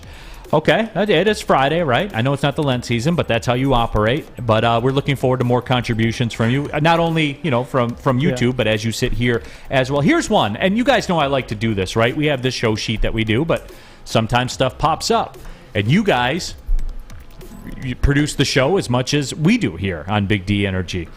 And Jack Harrington says the NBA's been boring since 2018. And I have to ask this to you, Jeff, because I'm curious to get your take. Because out of one side of their mouth, everybody says the NBA's been boring. The NBA's boring right now. And then on the other side, everybody says, well, it's as wide open as ever. That's the way I like it. But I think we've proven that we like the dynasty. Yeah. We like LeBron in 10 finals. We like Michael Jordan winning 6 championships. We like the bad boy. Well, not the bad boys. They're a bad example because everybody hated them. Right. But we like the Lakers and the Celtics run. We like the Houston Rockets run and all that kind of stuff. Which is it? Which is it? Because I think deep down, people like that LeBron Jordan stuff, repetitive finals and things like that more than they like. Because this is as wide open as it has been in a long time. Your thoughts? Yeah, absolutely. I think the biggest thing, and obviously the NBA needs a villain. I've talked about that. I love it. People talk about Kevin Durant going to the Golden State Warriors. I'm sure at the time everybody hated it, but they were tuning in. They watched. They were tuning in. So I think that's what makes it the NBA so great is you have the villains. You have LeBron. When he's in the finals, everyone could hate on LeBron, but when he's playing in the finals, either you're rooting for him or you're rooting against him. All 10 times that he did it. All 10 times. So I think that's what makes it so special. I mean, people aren't used to now Milwaukee and Phoenix. I mean, they're used to Golden State with Kevin Durant. Before that, LeBron for the 10 years, the Boston Celtics back in 2008. So, I mean, people, as much as they don't want to admit it, it's entertaining. And you need a villain. You need a team that is so stacked that everybody can look at him and be like, we got to take them down. Right now, it's so open. I wouldn't say it's boring, but certainly with a stacked team or a player like LeBron with back in Cleveland when he was making the finals all those years, it makes the NBA that much better. No, certainly. I agree with that too because I would say the NBA is probably very close to wrestling in that respect, that the personalities make the game star-driven way more than the NHL. Yeah. Way more than Major League Baseball. And I would say probably because of the helmet thing, I think plays a part with the NFL, where in the NBA you see the guys' faces and they're on the camera all the time and there's only 5 guys on the floor for each team. I would say that the wrestling element is as big in the NBA as it is anywhere else. Oh, absolutely. Like Kevin Durant is a perfect example of that. I mean, a guy who, already a personality that everyone's not used to with Kevin Durant, the way he responds to media. But as soon as he went to the Golden State Warriors and he was the best player on the Warriors, I think certainly it brought people like me to tune into the Warriors. And I think that's what makes the NBA so special is it is star driven. Like if you don't have LeBron, I mean, people talk about LeBron losing this year. He's not in the playoffs. Check the ratings. Like I'm sure if you actually want to look at the analytics, there's a difference. I mean, compared to what previous years were. So as much as it's fun and you want to have you want to pick your pick'ems on the playoff bracket, and this year it's hard to pick them. I don't care, man. I just want stars in the playoffs. I appreciate the teams that are in there, and this is what I love about the NBA too is it's in good hands. Everybody in the playoffs right now, LeBron isn't in it. Kevin Durant was eliminated early, but who do we have? We have guys like Giannis, John Morant making noise in the West, like Luka Doncic. I know he's down 2-0, but still, the NBA's in good hands. But to your point, they don't have that guy right now in the playoffs. Yeah, polarizing player. But isn't that the evolution of the game? Making it more teams instead of as these new teams progress and they continue to go to the finals, right? The Bulls and Chicago and the Magic and the Lakers and Bird and the Celtics, and then for a minute it was Isaiah here, and then it was. But now it seems there's more team stars, right? There's more, and there is more individuals. There's a lot of these young guys that can take over. You look at like a John Morant. Coming like some of these, I think what you're seeing is a lot of these guys that are labeled to be stars and drafted high are coming into their own, making their franchises even more valuable. So the parity is getting tighter. Right. Right? And so I think it's just a different way where you're not used to it. Right? We're not used to either. At the end of the day, it's either I hope LeBron wins or I hope he loses. That's what it usually is. Now there's a whole different, and it's more international too, right? So as the game has become more international, just like hockey, it's brought in more parity. Yeah, and Giannis is a perfect example of that. Like I think he's the next guy, either villain or the hero, for whoever you ask. I think Giannis is that dude with Milwaukee. I think he's highly likable. He is. I think because he stayed in Milwaukee. I think he's more the Shaq. And he stayed in Milwaukee. Right, but I think he's more of a everybody loves Shaq than they have an opinion on Barkley or LeBron or whatever like that for the most part. When you say, like, who's the most, I think Giannis, even the people that don't like him, it's probably because they're Miami fans or Boston fans or something, but they respect him. Absolutely. You got to respect any guy that's willing to stay and commit I to respect a any city guy who like goes gets Milwaukee. 50 Big Macs after he wins a championship. Come on, man. Stacking the bowls with Drive Oreos. through at the McDonald's after you win. That's goated on the sticks. Absolutely. My son is in the building, no doubt. A lot of Chris Paul discussion here in the YouTube chat thread, Chuck. Chris Paul has a franchise record for wins for 4 different franchises. That's a pretty cool stat, in my opinion. The away fan says it's like Sergei Fedorov. He just takes over the game. But on the flip side, GW the Kid says Chris Paul is a Dan Marino of the NBA, great without a ring. And to me, and I don't know why this isn't discussed more, Chris Paul's legacy is on the line. Yeah. And you always hear about it, right? He's one of the great, and I hear the people stepping in now in the comparisons to Isaiah because the numbers are accumulating for him. And you know that, and you're going to hear this if they do He's win. got a lot of Isaiah comparisons, except finishing the job. Right, finishing the job. But here's the thing, right? Up last year in the finals and losing 4 straight. That'll either make or break you. You look at the way that he's rebounded late in his career. So the fact is, we may say this, but all that you got to know is Chris Paul knows it's exactly because he's playing like his legacy's on the line. Absolutely. And it's not the first time either last year. I mean, even times with the LA Clippers, he's choked away leads. So I think that's the biggest question. A lot. And that hurt a lot. But now doesn't he have, when you say, because as we broke down this Phoenix team, that his support system and the team that they play with, the coach that he has him prepared to succeed the most now, to the great detriment or to fulfill, because at the end of the day, if they don't win, you can hammer down the fact that he had everything, right? That he had everything that worked. We could go in LA, well, didn't get along with him and it didn't work out here and this and that and this. Now it's put up or shut up. Yep, absolutely. This Phoenix Suns team, I mean, it's different from the LA Clippers, not as many personalities. I mean, they know their role. Everybody on the Phoenix Suns understands their role, and I think that's what makes, to your point, makes them as great as they are. So certainly, if you can't win with this Phoenix Suns team, I think this is the last hurrah for Chris Paul. I mean, that's the reality of it. As great as a player as he is, this is probably the best team, towards the end of his career. So it's big for him. I mean, I root for him. I hope he wins the championship this year. I think it'll solidify his legacy. He's already one of the greatest point guards of all time, but he's missing that championship. Can we agree? Big. Can we agree this? This is Chris Paul's team. And probably the last year it is. Next year it's Devin Booker's team.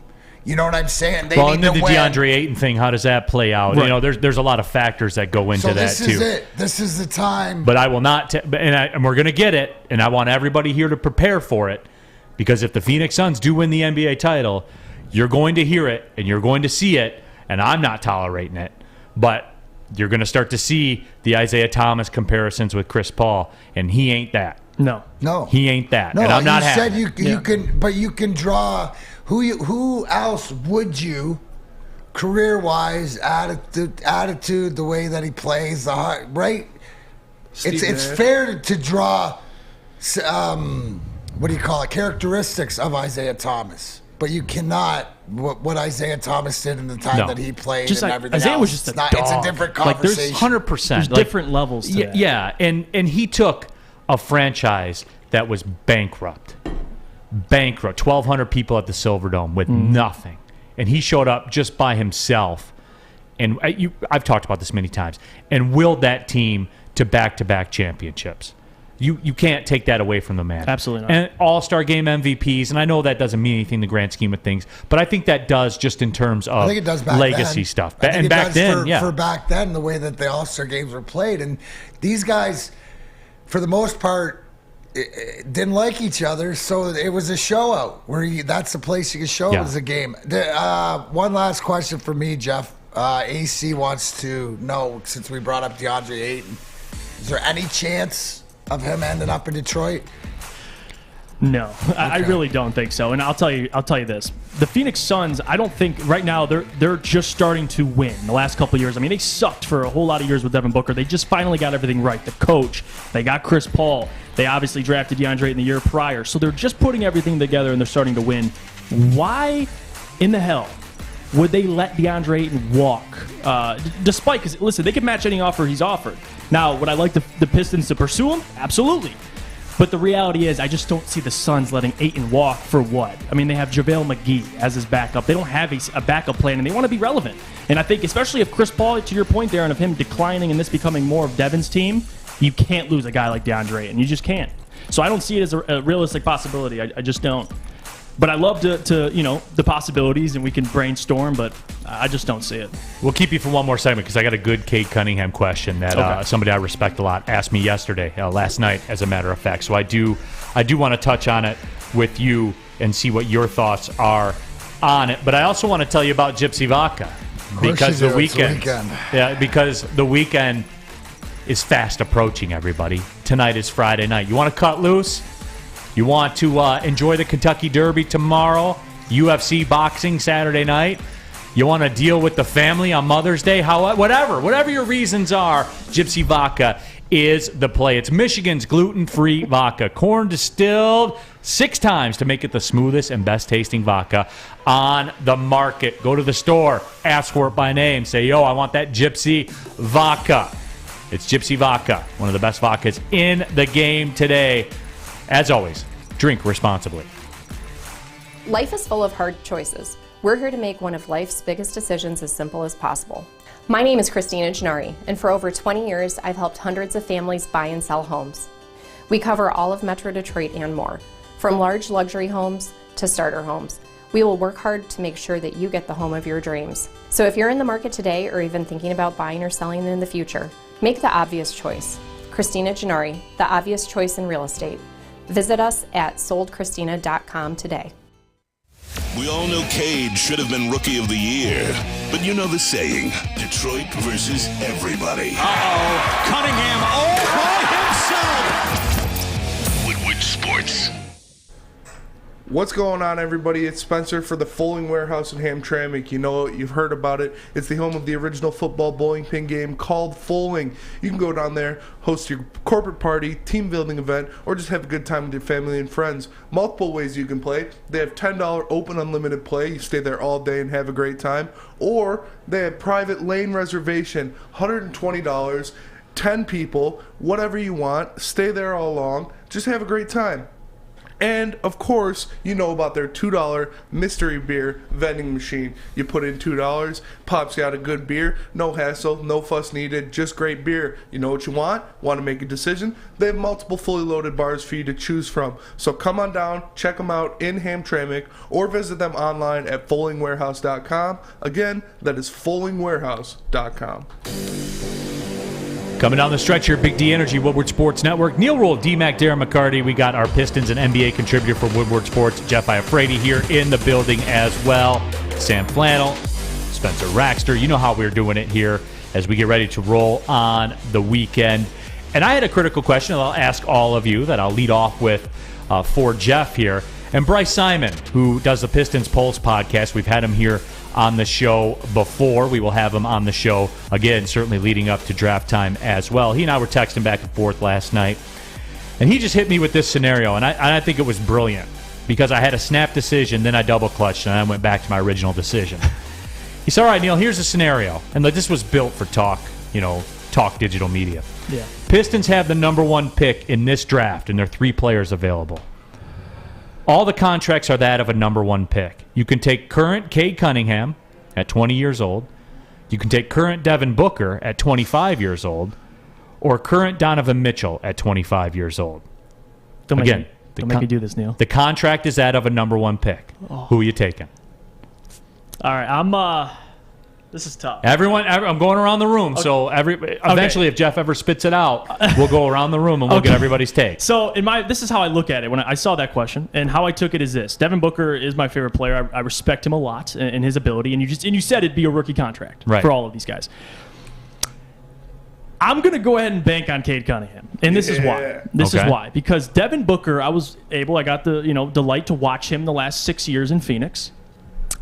A lot of losing. And with Cade, it certainly could be the same thing. But what I think separates Cade from Booker is, number 1, his ability to play both sides of the floor. And another thing is his ability to create for others. His IQ, obviously, we talk about all that. But I don't think he's obviously not a finished product. Devin, I think, is. I think what you're seeing in Devin, that's what you're getting. 25 points a night, an efficient shooter. You can shoot. You can obviously stretch the floor for you. Talented scorer. He'll make the pass if he needs to. Yes, he'll do all the right things. I just think Cade and his potential and what I see him being a better player eventually because of his impact he can have on the basketball floor. But certainly, my first pick was Devin Booker, but I had to think about it more. And I just think the ability to impact a game. I know it's early. You don't know what Cade's going to be. I'll say that, but I'm putting my faith in Cade Cunningham just as a prospect. D-Mac, what do you got? I'm Cade all day. I got 5 years. Cade's going to be better than those two, in my opinion. And a leader, and you get him to develop these. To me, yes, Donovan Mitchell, Devin Booker, these guys, but to me, Cade is more of the guy you base your team around. Sam These Flannel. other guys are more additives. Sam Flannel. I am going with Cade Cunningham as well. He has the best size out of all of them. I think Devin Booker is a bit of a solo act. Donovan Mitchell he's not really a great passer, and he's small. And you saw what Cade Cunningham did in March. In March, he was one of the best point guards in the NBA. And if he can do that throughout his career, you're looking at a future Hall of Famer. Spencer Raxter. Yeah, I'm going with Cade. I mean, like you guys said, he's 5 years younger. This team isn't ready to win right now anyways, so for him to develop with the team will be great. But I think Donovan Mitchell is closer than Devin Booker to that for me, because we saw what Donovan Mitchell did in those playoffs when he was dropping 45 and he was going at it and they were going at it together. I think he's more of that alpha, that leader than Devin Booker is. I think he has a more complete game with his freakish athleticism and he can shoot and he can pass and he does well, but I got to go with Cade. It's a no-brainer for me. Great Lakes Ruler says Booker doesn't need anybody. He's held the Suns in the number 1 spot while CP3 was out. And instantly, while he was out, Booker doesn't need anybody. He could He's fill got a in, loaded team. but I don't think he can carry the weight. Bingo. You know, I did, because I double clutched on this one. That's one of the best, fantasy-esque questions that I've gotten in a very long time. Yeah. So shout out to Bryce Simon, by the way. You should follow him on Twitter. One of the best basketball minds in basketball media. Man,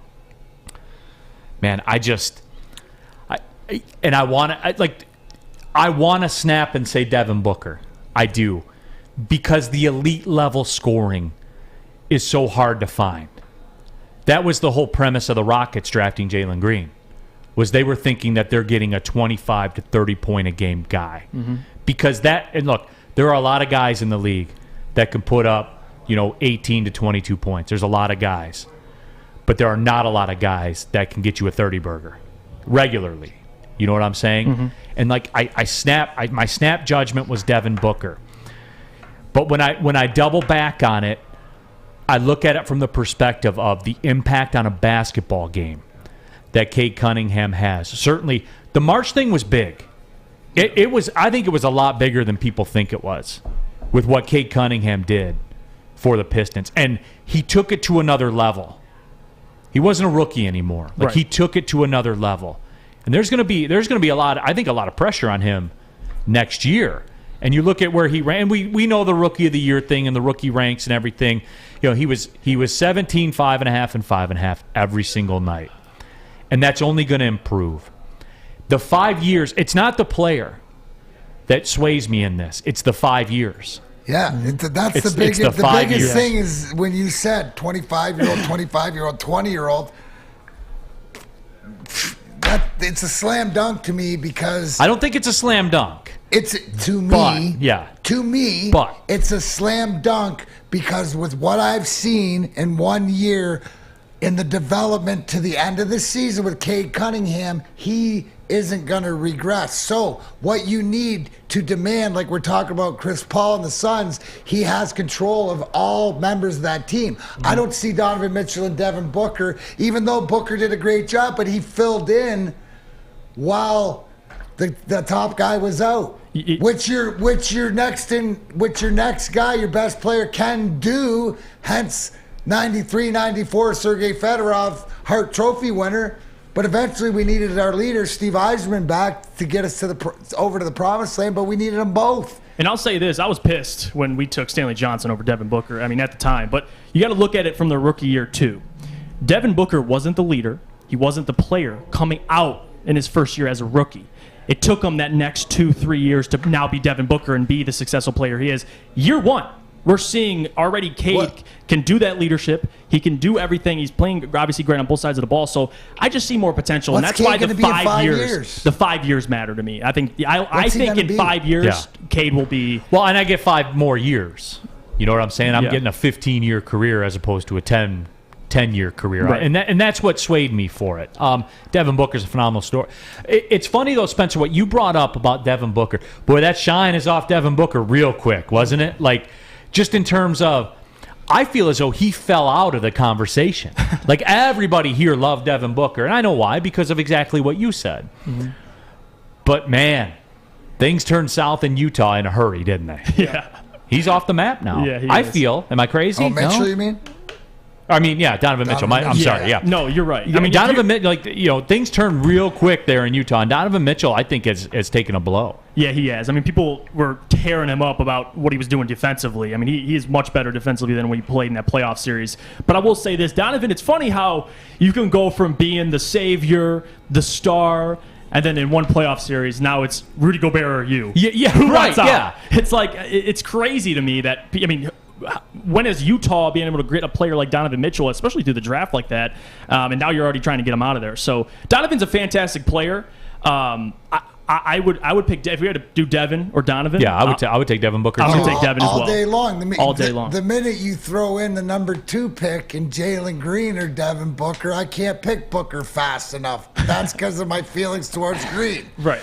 Right. No bias at all. But that's no bias. But what I'm saying is that 5-year plan with what you tell me, what's he going to be? Because I think he's going to be better than both of them. Tell the guys in the back that's your short for the day. Yeah. Because of my feelings for Jalen Green. And that's it. It's a 2-second short. There we go. It's 10,000 views minimum right there. For sure. That's easy. I just gave everybody in the back. I just gave you the afternoon off. Okay, so there you go. You're welcome. And you're welcome.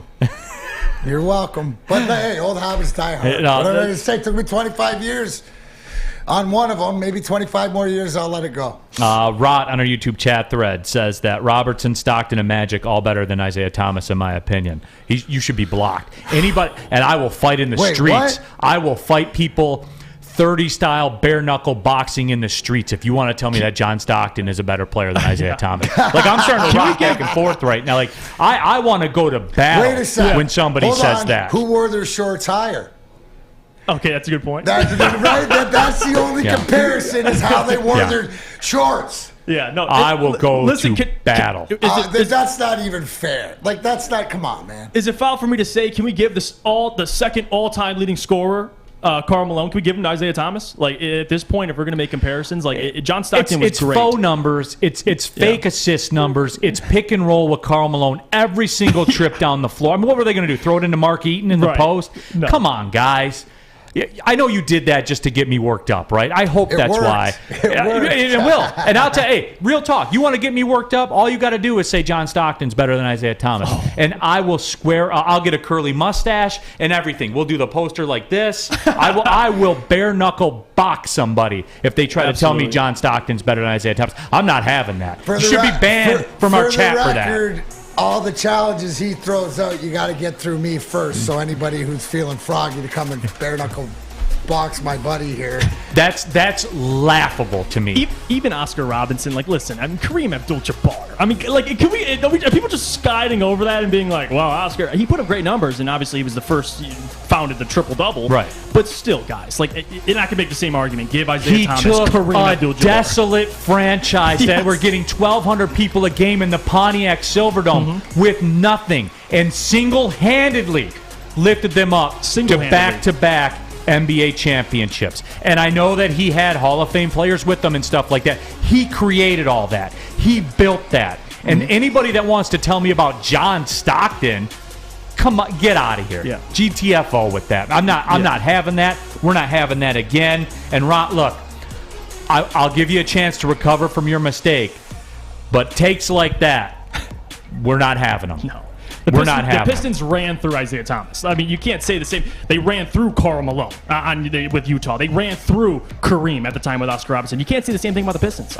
He was the heart and soul. No, absolutely. Can't make that argument. I will fight somebody about that. Bare knuckle.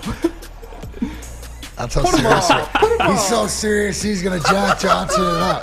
I haven't Jack Johnson in a while. And if you wanted the poster to go the other way. I'll teach you how to properly do it. You got to stick it down the barrel. Yeah. Look down the barrel. All right, I'm not having that ish. For sure. What's that? That's going to be our short for the day for sure. I'm not having that, bro. Real talk. And just so you guys know, I'm honest with you guys. You want to get me triggered? That's the one sentence right there.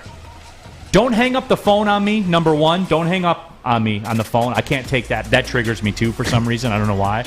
But number two, do not ever tell me that John Stockton's a better player than Isaiah Thomas. Who answers the phone? Do not. I get it. Do not. Boils my blood. Not even witness it and it boils my blood. It's a great segue. I got it. Hey, you know what? It's a great segue. All right, let's reel it back in here. Neal Ruhl for the Sports Marketing Agency. They help spread awareness about mental health and substance use disorder. Their new podcast entitled This is the F Word. It helps spread awareness about fentanyl and the other addictions that are, quite frankly, running rapid around our communities. Go to thesportsma.com if you are struggling or you know someone else that is. The Sports Marketing Agency, they are here to help. Go to thesportsma.com. It's a sports marketing agency. Hi, my diamonds. It's Crystal with an X. You want to get hot and perfect like me? Here's my super easy routine. Drink at least a gallon of water before you wake up. Attach a weight to everything in your house. Sell your car and just sprint everywhere. Scream when you exhale. Don't follow Crystal with an X. Do your own thing at Planet Fitness with tons of equipment and free fitness training in our clean and spacious clubs. Join now for just $10 a month and cancel anytime. Woodward Avenue, the first paved road in America. Woodward Sports, the first sports network born in Detroit and made for Detroit. Coming on the stretch here, Big D Energy, Woodward Sports Network. Neal Ruhl, D-Mac, Darren McCarty. Big props to our guy, Jeff Iafrate, for joining us here in studio. We have Sam Flannel. We have Spencer Raxter. Rot in the YouTube chat thread. That was my best troll ever, LOL. Well, that was your moment. That was your moment, Rod. Enjoy it. That was your moment. Yes, you got me on that one. Anyone who says that will get me. It's like on command. You guys, You'll get me going on that. Speak easy says Neal's putting up the Dukes. He says now that's the clip. I'll fight for real. I'll never understand why Isaiah Thomas doesn't get the run nationally that he deserves. I'll never. I know it's Detroit versus everybody. Well, it's that, and it's the Michael Jordan thing. Yeah. And Jordan couldn't stand him because they used to, beat the piss out of him all the time, on the court, in the game, all of it. He ran through Larry Bird, Magic, and Michael Jordan in like a 4-year span. Yeah, that's all you got to say right there. Those are here three you of go. the top 5 players of all time. Well, Stockton got picked for the Olympic Dream Team, and Isaiah didn't. Oh, yeah, I wonder who did that. Politics, you freaking idiot. I wonder who did that. Stockton. Let Isaiah run the pick and roll every time. Every single play down the floor. Sam Flannel, that's all they did. That is all they did. And I'm about to have another hot take. It's arguable that John Stockton is even better than Steve Nash. Oh, Steve Nash, way overvalued. Oh. Steve Nash has an MVP award that they misspelled Shaquille O'Neal on, and they put Steve Nash on there by mistake, and they gave it to him. I'm just saying I think they're both overrated, but if you're talking about people that John Stockton is actually comparable to, not Isaiah Thomas, I would say someone like Steve Nash. That's fair. And I'm not a Steve Nash apologist by any means. No, that's fair. YT Sparty, with the Tigers sucking, the only thing that's left is Canadian football. We'll break it. Hey, I'll get you a Canadian. That could be the get right through the summer. Oh, I like nice. that. That just popped in my head. Get right? Yeah. I like it. When Canadian football starts, we'll fire the engines back up with the get right. 15-6, by the way, we closed last football season. Documented? Yes, it's well documented. Well documented. The get right, Mountain West. Now you got it. I've got a feeling I'm going to specialize in the West Coast CFL games. You got to work for it. I'm not just going to hand it to you. You got to work for it. You got to stay up late. The always covering BC Lions. Absolutely. The spread crushing BC Lions. The Edmonton, formerly Eskimos, now Edmonton Elks. Are they really? Yeah. As a Canadian, how do you feel about that? I mean, I like elk. Elk is good. It is, real talk. I'm a traditionalist. I know you are. You know, so I'm sorry that it offended somebody. Oh, boy. Man, you shook me so bad. I kind of got flustered there for a second, which is not how I typically operate being a pro. But yeah, YT Sparty, we are going to do that. YT Sparty also asked me, what do you think about the NFL games in Germany? I'm here for them, man. It starts at 9:30. It's always interesting. Right, exactly. That's why. I love those games because it's a little earlier. But the problem is the matchups usually suck. What? The matchups usually suck. Like, I'm not watching it if it's the Jaguars. But here's the thing. You know what I'm looking at it for? The crowds. I'm looking at it to see, is there something to this? And to go into another country, obviously we see that the NFL does get supported over in London, where it's played games, mostly Jacksonville Jaguar games, because of Shad Khan and that relationship being the owner. But Germany, when you're going to other countries, there obviously is a buzz. So I'm more to see, is it going to be like a European soccer match? Is the fandom going to be that, that way? So I'm excited to check it out. Plus, we can never get enough NFL. I don't care if, I forgot it was on and I got in there at halftime. If they're going to try to slide. I got to set my lineup a little earlier, just as bougie. Hey, if they're going to try to slide Texans and Jaguars past me, though, I'm not letting that one get by. Yeah. I'm not falling for it. But you're because you'll tune into that so much more than you have flicked on the USFL. Oh, well, yeah. But that's because what I'm nobody's saying. flipping on the USFL. Because you're going to have somebody in the Texans on your fantasy team. Not if I want to win. What do you got, Spencer? I was just going to say, you guys got to remember how Mexico missed out. With the game that was supposed to be played in Mexico City that was Rams-Chiefs that ended up being like 56 to 53. Was that a Sunday night game or a Monday night game? Sunday night. Sunday night game. Yeah, the greatest Sunday night game ever played. Was supposed to be in electric. Mexico City. They scored a ridiculous amount of points. Our boy Jared Goff was going back-to-back with Patrick Mahomes up and down the field, scoring touchdowns. That would have been such a great showcase for the NFL in Mexico, and it didn't work out that way. Well, I think here's the one thing, right, that I would hope to see is maybe, and obviously, yes, history, they throw crappy games or make the bottom teams go over and play there. But if the fans show an excitement for different things, hopefully the league will realize, hey, we need to send some good games over there. And you could have, like Spencer said, could you imagine because you'd remember that game even more than, I remember that banger. But yeah, it was in Mexico City, or it was in Germany, or it was in some other country. That sort of adds to it. And I think the way that the NFL is, being the global business, it only makes sense. Yep. Yeah, and it's just, I'm not falling for that. And yes, I do enjoy the morning game. I think they're trying to feel it out to see if there is a chance to move a division over there. No, eventually. You're not sliding that one by me, though, Meat. You're not doing it. I'm not falling for it. I'm not participating. Bro. You're dealing with it. You're dealing with then I guess I will be a snob about it, and I will be better than everybody else in that respect. I'm not falling for it. You people can. All right. You people can. You people with Houston Texans on your fantasy lineup and Jacksonville Jaguars thinking that you got a shot to win your league. You don't. You don't. I know Spencer's just wondering. I wonder if they have a beer garden during the game, because that might be solid. Him and Easy, the heavyweights, are already planning a road trip to German Stadium.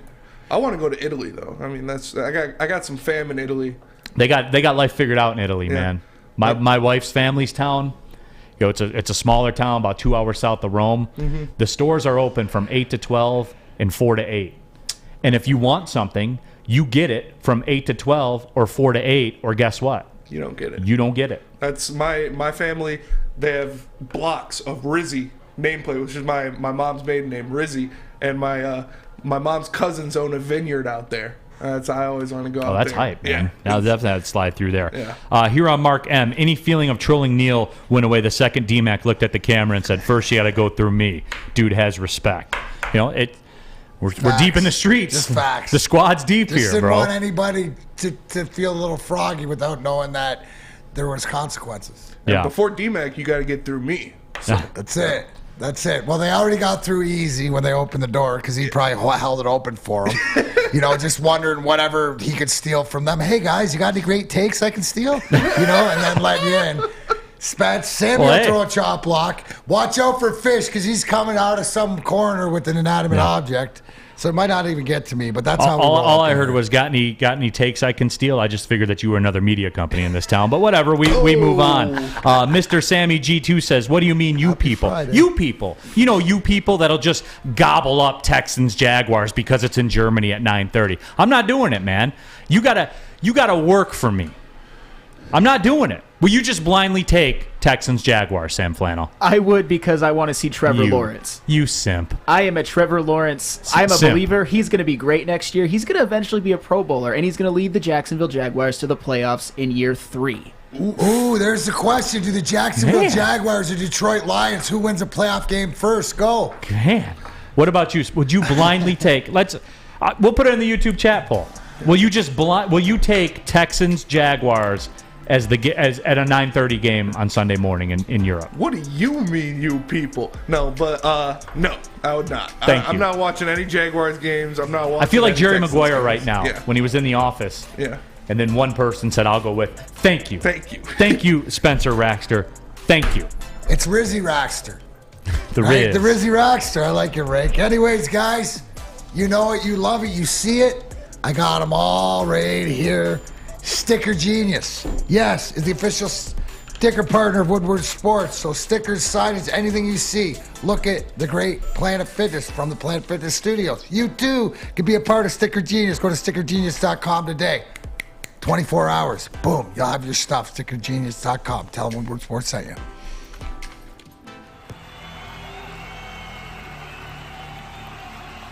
He's going deep, right side. Oh, that is Edwards out there. He goes up in the air at the goal line. Hey, it's Brandon Edwards here, wanting to welcome the sports marketing agency to Woodward Sports Network, to the family. Glad to have you guys. For the last decade, the sports marketing agency has literally leveraged athletes around issues such as mental health and substance abuse. Glad that we can finally start trying to get the stigma off of mental health that's been there for all these years.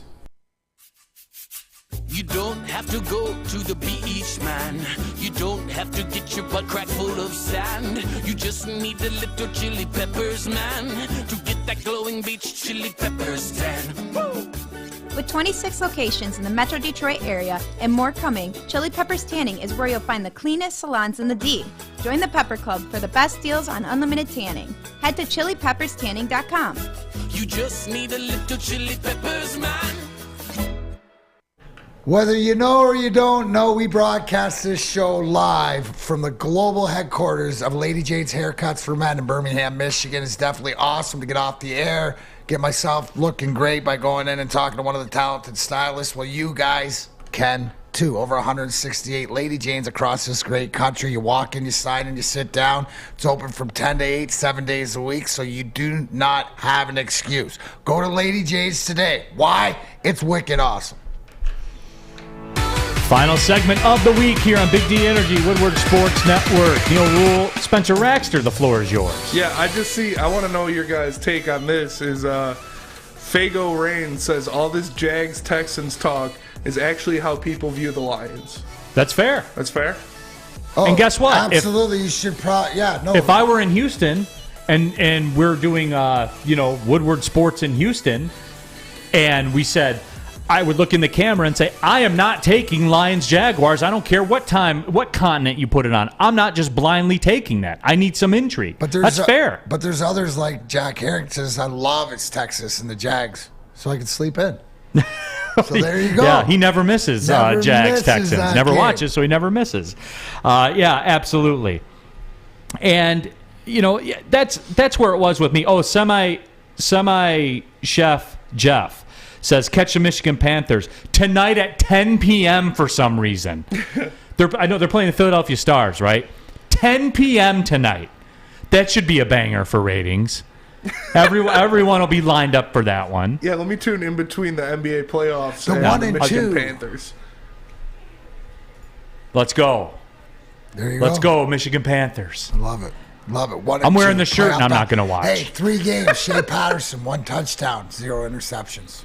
Oh, he's a game manager. Yeah, there it is. He's a game manager. What do you got going this weekend? This weekend, let me see. I have Detroit City FC, the Professional Women's League, tomorrow night on TV 20 at 7:30, by the way. Sunday, I have a day off. It's Mother's Day, which is actually pretty cool. Next week's the gauntlet, though. Next week, it's on and popping. We have the show here Monday. Tuesday morning, I fly down to Florida. I have Detroit City, Louisville City for Tuesday night for the U.S. Open Cup. Wednesday night, MLS match, Colorado Rapids against Minnesota United. Fly back home Thursday. Then Friday we have the show. Then Saturday I have Detroit City for TV 20. Sunday I have a baseball doubleheader for Oakland baseball on ESPN Plus. But that's it, though. That's it? Yeah. All right. That's a bag right there. Close to it. Well, did you get the flyer I just sent you? I got you. So anybody who's interested, tomorrow night, downtown Harpo's in the D. Yes, Darren McCarty brand will be sponsoring the body count battle. I gotta say, and everybody knows my love of the deathmatch wrestling and the hardcore. So between RPW, Circle 6, No Peace Underground, some of the best talented in this country are gonna be here tomorrow night at Harpo's. So come on down, check it out if you want. Also too, what's your email, Spencer? Spencer at Woodward Sports. Spencer at Woodward Sports. Give Spencer, I got 4 tickets to give away that I'll leave at will call. Tell me what you're looking forward to, and we'll pick the best ones, but love to give out 4 tickets. And as you can see, Rake won the DMAC giveaway, so Rake and his buddies are going to be down there, so look forward. It's going to be a great night. If you haven't seen anything like this is I'm going to pop. The guy you can see there holding the skewers, his name is Masada, and he's like my favorite guy in the deathmatch. So when I got into deathmatch during COVID, he was somebody that I'd always wanted to see live. He's coming in and fighting. He's fighting my guy, Tommy Vendetta, in the Fatal 4-Way along with the King, Eric Ryan, and the Duke, John Wayne Murdoch. So that's just one of 12 matches on the card. Doors at 6. I'll be there all day. There you go. Yeah, but we are ready to go. Mr. Smith, I'll call him. We are on radio, Mr. Smith. Remember that. I wanted to enjoy the USFL. I really did. But outside of the Lions, I just can't watch bad football. So Mr. Smith only has so much room in his life for bad football. Again, that's what it went back. And look, I'm wearing the shirt. I celebrate the Michigan Panthers and what they were before. But this USFL ain't that USFL. They don't have elite players. That's just the nature of the beast. I'm not hating on the players. No. Go get your money, man. The fact it's all under one roof in Birmingham. You can't go to the game. You can't see the players. It's almost like it's just a TV show. I don't understand the reasoning behind. I mean, I know the reasoning behind it, but I don't understand why you would do it. If you weren't ready to roll, then why roll? You can wait. Everybody's always in a hurry. That's why you got to lay that foundation. Trust me, it's things in life that you learn from doing it the wrong way. But it doesn't look. The future does not look overly bright for the USFL. As I wanted to get your opinion before we leave. Yeah. Toronto Maple Leafs. What did you take from after game 2? It was like you said, in that nobody was beating the Tampa Bay Lightning that night. Especially when you take penalties like that. So now what do you take going into game 3, Tampa going back home? Well, I like it because as far as tonight goes, I'm in a no-lose spot, right? Like if Tampa wins, then cool. Toronto's up against it. But if Toronto wins, they're up 2-1. I'm hearing you're holding out hope. What I'm hearing in your voice, knowing you, is you still think Toronto's going to win this series. No. I'm saying that I'm in a no-lose spot because if Tampa wins, Toronto's cooked. No, I know, but you were like, but I'm just trying to get everybody off of Toronto's first game of, oh my gosh, here it is, here's the year. No, what does Illinois do, or what do Iowa do, what does Purdue do, what do the Leafs do? They always go Iowa, Purdue, or the Leafs. They always do. They're going to leave themselves. But DMAC, I'm saying, though, as far as I go, I'm in a good spot because if Toronto loses, because I like my spot. Because if Toronto loses, then Tampa's got control, and they're not beating them 4 out of 5 times. Okay. I was just buttering you up because you don't have a really moral investment, but you do with your boy Connor McDavid. Yeah, and big. Edmonton, and you had to have liked what you seen Big the bounce other day. back. However, it doesn't guarantee you anything because you got to do it again. Are you nervous? No, I'm not, because I have the ultimate excuse because Ken Holland's a GM, with all due respect. I always say that when I'm critical of Ken Holland. But Ken Holland in a salary cap era, look it up.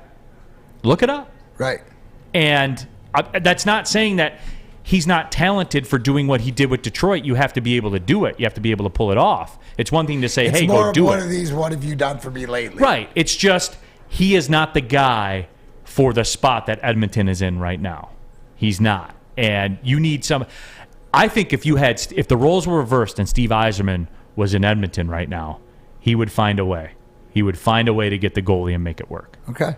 I think that. Well, we'll wait and see. That's why they got to play the games. They got to play hockey. the games. It's been great. They just got to win a series. How about the Dallas Calgary, man? 3 goals in 2 games, 1-0, and then Dallas comes back 2-0. Yeah, playoff hockey. Sounds great. sounds entertaining as hell. Love it. Hey, we're out of time. Appreciate y'all tapping in. Basketball and your soccer. We'll be back at it Monday. For Adam Oates, my name is Neal Ruhl, Sam Flannel, and Spencer Raxter as well. Thanks for tapping into Big D Energy right here, Woodward Sports Network. Well, see you later.